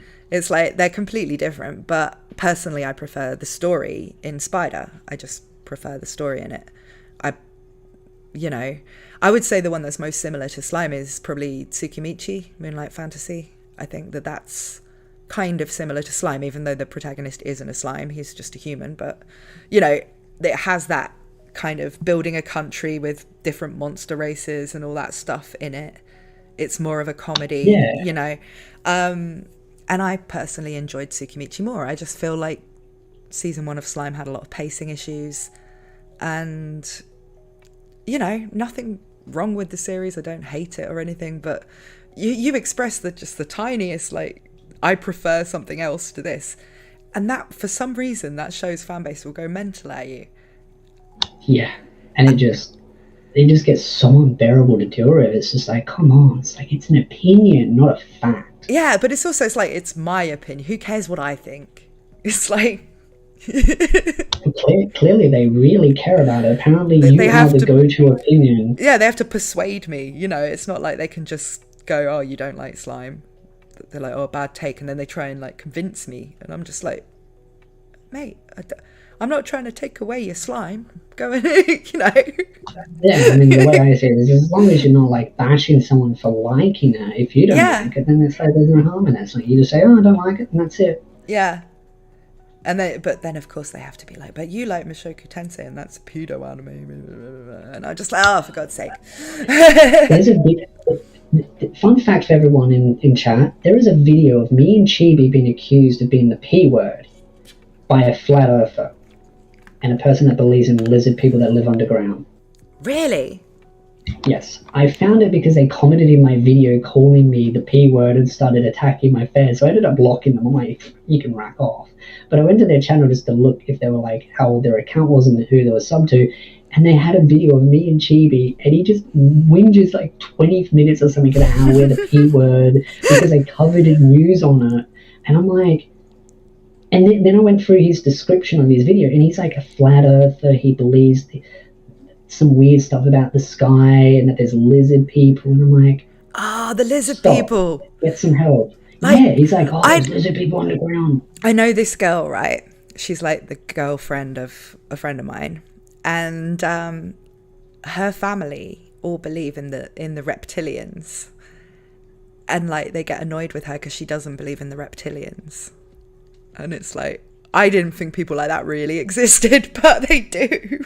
Not the reptilians, I mean people who believe in the reptilians. It's like, wow, you never think you'll meet those people outside of the internet, but actually exist. It's so crazy because the person was going on about flat earth in the video as well, and I'm like, how can you be this stupid? Ara, thank you, Zeke Changuris. But yeah, I mean, there's some weird stuff out there. So I've been called the P word because I like the anime, and I'm just like, it's like, I don't like what Rudy does. I just like the story. I don't think anyone's ever called me the P word because obviously it's a bit rarer for people to call women that in general. But my argument would be, like, I don't even like children like the normal way that you're supposed to like them. I definitely don't like them you know. I find children annoying. Yeah, it's like I sometimes will find an anime kid to be cute, and then I'll go, oh, that's so cute, but human children not. So I can kind of see. But I mean, the last time I had a meaningful like interaction with a kid is like my friend's nephew, but the only other ones like out in public randomly is like there was a kid crying on the mother's chest, and he looked at me, and I just looked at him and I smiled like I was evil, and I said, the devil's coming for you, boy. And he just stopped crying instantly. I'm like, that's some good lore. That's some good lore about his spirit too. He will silence your children. I've got even worse ones where I said on a train in public, and there was an old granny sitting in the corner, and I said to my friend, if I ever have a kid and it misbehaves, I'm going to hang it upside down from the top of the roof with a rope, and I'll leave its phone under it so it can talk, it can message people, but it's got to reach it. And the old granny just looks at me and goes, you'd make the best father ever. I'm straight, I'll teach that kid fear. But yeah, I always think it would be like super weird if somebody was all like, oh, but you like Mushoku Tensei, so you must be a paedophile. I'm like, mate, I wouldn't be in the same room as a child, like for my own benefit, not for the child's safety. Just because I don't like them. I wouldn't treat a child like that, but I'm like, I don't like children. They just annoy me. Yeah. But then there's anime children. You know, like sometimes so adorable. Yeah, like you look at like Anya in Spike's Family, and it's like, that's cute, but real kids aren't like that. So, do you have plans to become a mother in the future? Based on what I just said, what do you think? It's like, no, and you're a man, so don't plan to become a father anytime soon. I mean, I don't like hate kids. You got to take them with a grain of salt. It is they get annoying after a while for me, because most of the kids I've met are just like loud and obnoxious, and their parents don't control them, and it's just like some discipline. But then there's this whole day and age where you're like, you can't discipline them because it's like, it's not child abuse. Just tell them to stop trying to rip someone's hair out. Susan, stop trying to rip Jimmy's hair out. This ain't a beauty salon. I just don't really, I don't find them all that cute or entertaining in real life. But when they're cartoons, they can be. So I get, like, I like that to protect the child on the TV. But in real life, I can go for months without even seeing a child, like. Yeah, exactly. I mean, I've been mostly cooped up inside, so I haven't really exactly been going out much. Yeah. No, I mean, none of my friends have kids, and, it's just kind of like, I just don't really have any reason to sort of interact with them ever. Because, yeah, same. I sort of go to places where kids don't really go, like bars and restaurants and the gym and stuff, rather than... I mean, I do bump into a lot of kids when I go to conventions, but that's where they're behaved. And that's when I'm like, okay, I can put up with them. They're fun now. They, I take photos of them if they cosplay, and I'm like, I'm happy to see kids. But it's like, when you're out in public or it's like family kids, they're like demons. I think a lot of the only conventions I've been to have been in Italy, and there it's mainly teenagers and older. And teenagers I like, you can talk to them like people. It's the little kids where you can't really, they're not going to say anything that you can really have a conversation about or whatever, and they're probably going to have no control over the volume of their voice. It's kind of like, no. Mm. Like, older children where you can like teach them stuff and, talk to them and they have opinions about things, and that I really like talking to young people, sounding like an old granny here, but yeah, it's more the babies and small children. I'm just like, I don't see the point. Yeah, it's when they're just starting to grow up, and if they're not like told, their P's and Q's, and be like, okay, you don't need to rip someone's hair out to say hello, you don't need to kick them in the shins. It's like, okay, you can put up with them, but I don't know, just some reason, like a lot of kids these days, they're like animals going crazy. Yeah. Although I've got animals that go crazy in my house. I got 2 cats, so... My cat's too fat to do anything. One of mine should be too fat to do anything, but he still tries. He just kind of like, it's like a cannonball. There was an earthquake. There was an earthquake, and I actually thought it was my cat jumping off the bed. That literally happened to me a few weeks ago too. There was a minor earthquake here, and I was like lying on my bed at the time reading. And so I just felt the shake, and I was like, I literally Googled on my phone whether or not there had just been an earthquake, because I wasn't sure that it wasn't just my fat cat jumping around. Yeah, I hear my cat when it runs down the hallway, because it's like a gallop, and you can just hear the footsteps. There's like a boom, boom, boom. Yeah, this chonker. Because I've got 2, and one of them's just fat. The other one is like a large breed of cat. It's a Norwegian forest cat, so it's just large. He's more like bulky and buff, whereas the other one, the black cat, is just fat. So between the 2 of them, it's like 2 hefty beasts, and I love them. They're great, but they are also a bit mad. So that's really as far as I want to go with looking after things. It's just 2 little cats. I don't really want... Taking care of myself is too much of a task. I can't take care of a kid. Yeah, I kind of know how you feel. But also, with the cats, I don't have to like be pregnant for 9 months and give birth to them, because that doesn't look very fun. No, that doesn't look very fun. When you're a girl, really you still have to consider that part as well. And it's like, considering my hobbies, like fighting, I wouldn't be able to do that for 9 months, Yeah, it would put you out of commission for a lot of things, and then you got to deal with bigger financial burdens with it as well, and with everything. It's so expensive. Yeah, and I wouldn't be able to make videos because there'd just be noise all the time. That is true. Yeah. So yeah, the answer Then you'd be tired all the time. The answer to that is, how about no? I like how that went from like the P word to just like how much we don't really want to have children ever. Yeah. Yeah. And then we're just like, yeah, we got cats. Cats, yes. Fat ones. But it's like, maybe my kids would be fat as well.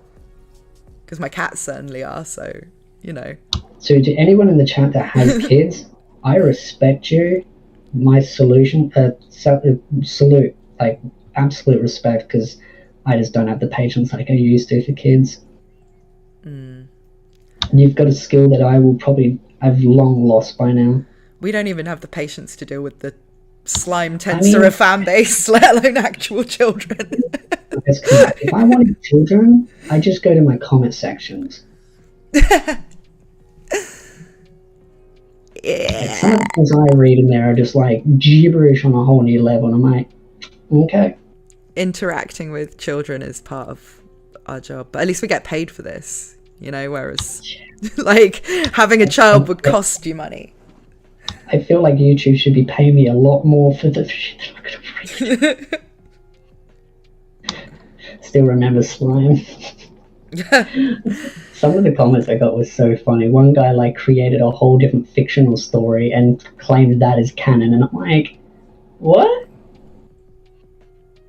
Yeah. And then every video I make, someone else would comment about how bad it was and all the skipped content, and then the anime started like going over everything that was skipped, and then they would complain that it wasn't in the right order and that it was done in that. I'm just like, if you hate it this much, why are you watching it? They were really adamant. I was like, worst thing since sliced bread. I'm like, okay, if you hate it that much, just move on. It's clearly not your cup of tea. Yeah. You know, like Zeke Changuris is saying in the chat, I love being a dink, double income, no kids. It is pretty great. Like, me and my boyfriend have been together for like quite a long time, and you know, we have a house and everything together. It's not like we're just not settled enough or whatever, but it's just like we work quite hard. I mean, like, he has a proper job, obviously. I'm just a YouTuber, but I wasn't always, though. I did used to do a proper job, but he's a scientist, so he's worked his way up to professor level at the university that he works at. So, you know, we have like quite a comfortable life at this point, and it's like, why would you work really hard to get to that point and then just make it so that you could never sleep again? You know, or instead you could just take that money and spend it on having fun. It's like, exactly. And there's enough people out there that want to have children. Not everyone has to follow the same path. Yeah, no, I mean, I can completely get that. A lot of people have like the drive to have children, or they love them, they just want to be around children in general, and other people have children without really planning it, and then they come to think of it as the most important thing they've done and the best thing they've done, and that's great. But I can't really say that I will ever change my mind on that. I don't have the instinct at all. It's like I don't have it. I don't see a child and go and get like broody. I get like, person. No. I think for me, I love animals, but I can't really deal with like the children aspect. So it's just, I'm more of an animal kind of person. Because I was saying before we started stream about how I feed random pigeons. That's just what I do every day. I just feed random pigeons and I just watch them through my window while I'm doing videos. And they just come, they just sit there, they just, whenever I walk out there, some of them might just drop down on the lawn and they just watch me, and I'm just like, they're my children. Yeah, pigeons. Pigeons and spoggies, and there's a couple of parrots that pop up every now and again, different wild birds. Cool. I don't really get wild birds. I started feeding them because it nested in in a tree next to the house, and I was just kind of like felt bad for them. So I was like, I'll give you some seeds, and then it just kind of turned into this thing where I was like, I know all the birds off by eye now, which ones are which based on the pairs and when they come during the day. So I'm just like, I'm the crazy pigeon person now. Your time hasn't come yet, just that. Well, you don't know how old I am, but I'm not like 19 or something, I've had plenty of time to consider it. So, yeah, I mean, like, I don't see it changing at this point. And Plus, I'm getting quite old now. Yeah. I don't know if I'm older, but yeah. And when people say like, I'm getting there. Yeah, I'm kind of in the same range as you. So it's kind of, people sometimes say like, oh, you'll change your mind when you meet the right person. And I'm like, well, I've been with my boyfriend for like 8 years. And the right person for me is someone who also doesn't want children. So, that kind of works.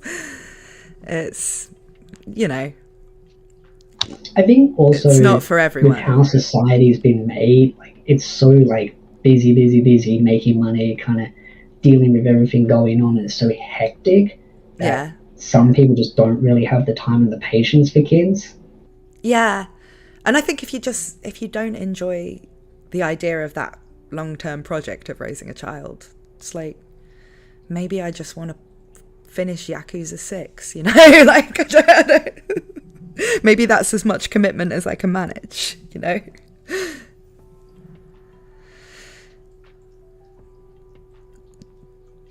Don't think the calling won't come. Oh, why do you think that it will? Why do you think that it will? Do you think that there are no people who reach like middle age happily without having children? It's like, I mean, it's becoming a common occurrence now, actually, statistically speaking, if we want to get factual, that actually there are a lot of families out there that just don't, or people just don't want kids. yeah, I mean, the birth rate in Italy, where I live, is really low, and most people here who do have children only have one. So it's really common to be an only child here. I noticed this because I'm an only child, but I'm from the UK where it's not so common. And so, you know, it's cool to me that most people I meet that I'm friends with are also only children like me. So, you know, you don't feel like the odd one out.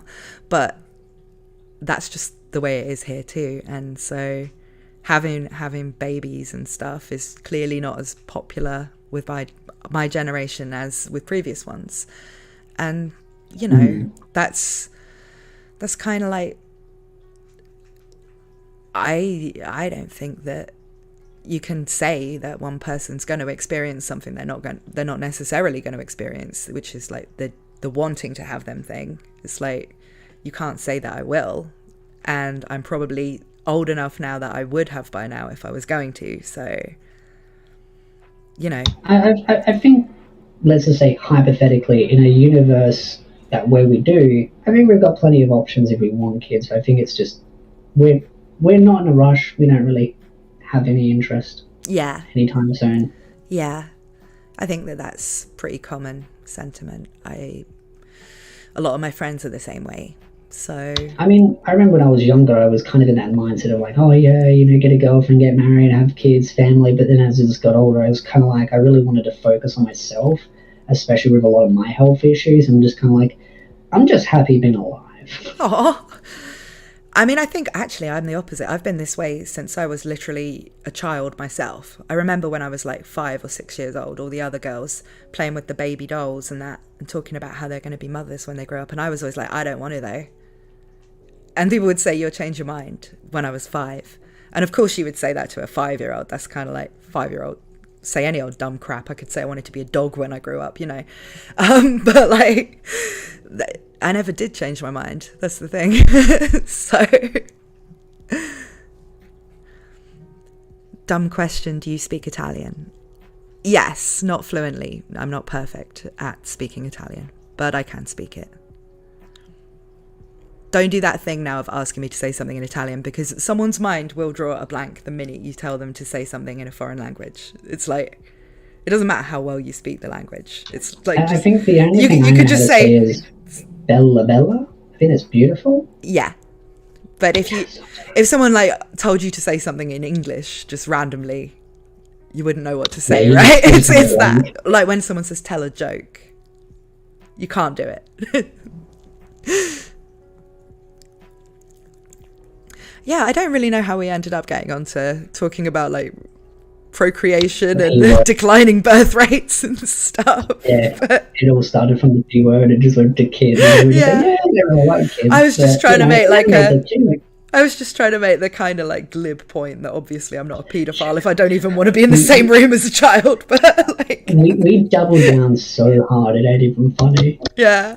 It went into like a novel of like why we don't want children. Yeah. Oh well. It's kind of funny. Yeah. I almost want to make a bet with the people in the chat saying I'll change my mind. It's like, if I still got this channel in 10 years and I haven't got any babies, then, you know.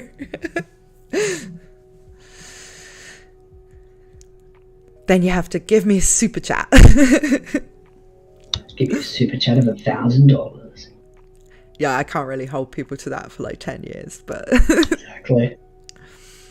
Also, I mean, like, depends if YouTube will be around. I could also just lie, couldn't I? I could have had like 3 kids and just not told anybody online. Exactly. I could have 6 wives or something. Who knows? Yeah, you could be a harem protagonist. Exactly. I don't think that that's allowed in Australia, though. Like, nope. Polygamy. It ain't, but I'll be Prime Minister soon, so I'll be rolling in polygamy soon. Oh, well, if you become Prime Minister, can I move to Australia? Because I would like to live in a country run by weebs.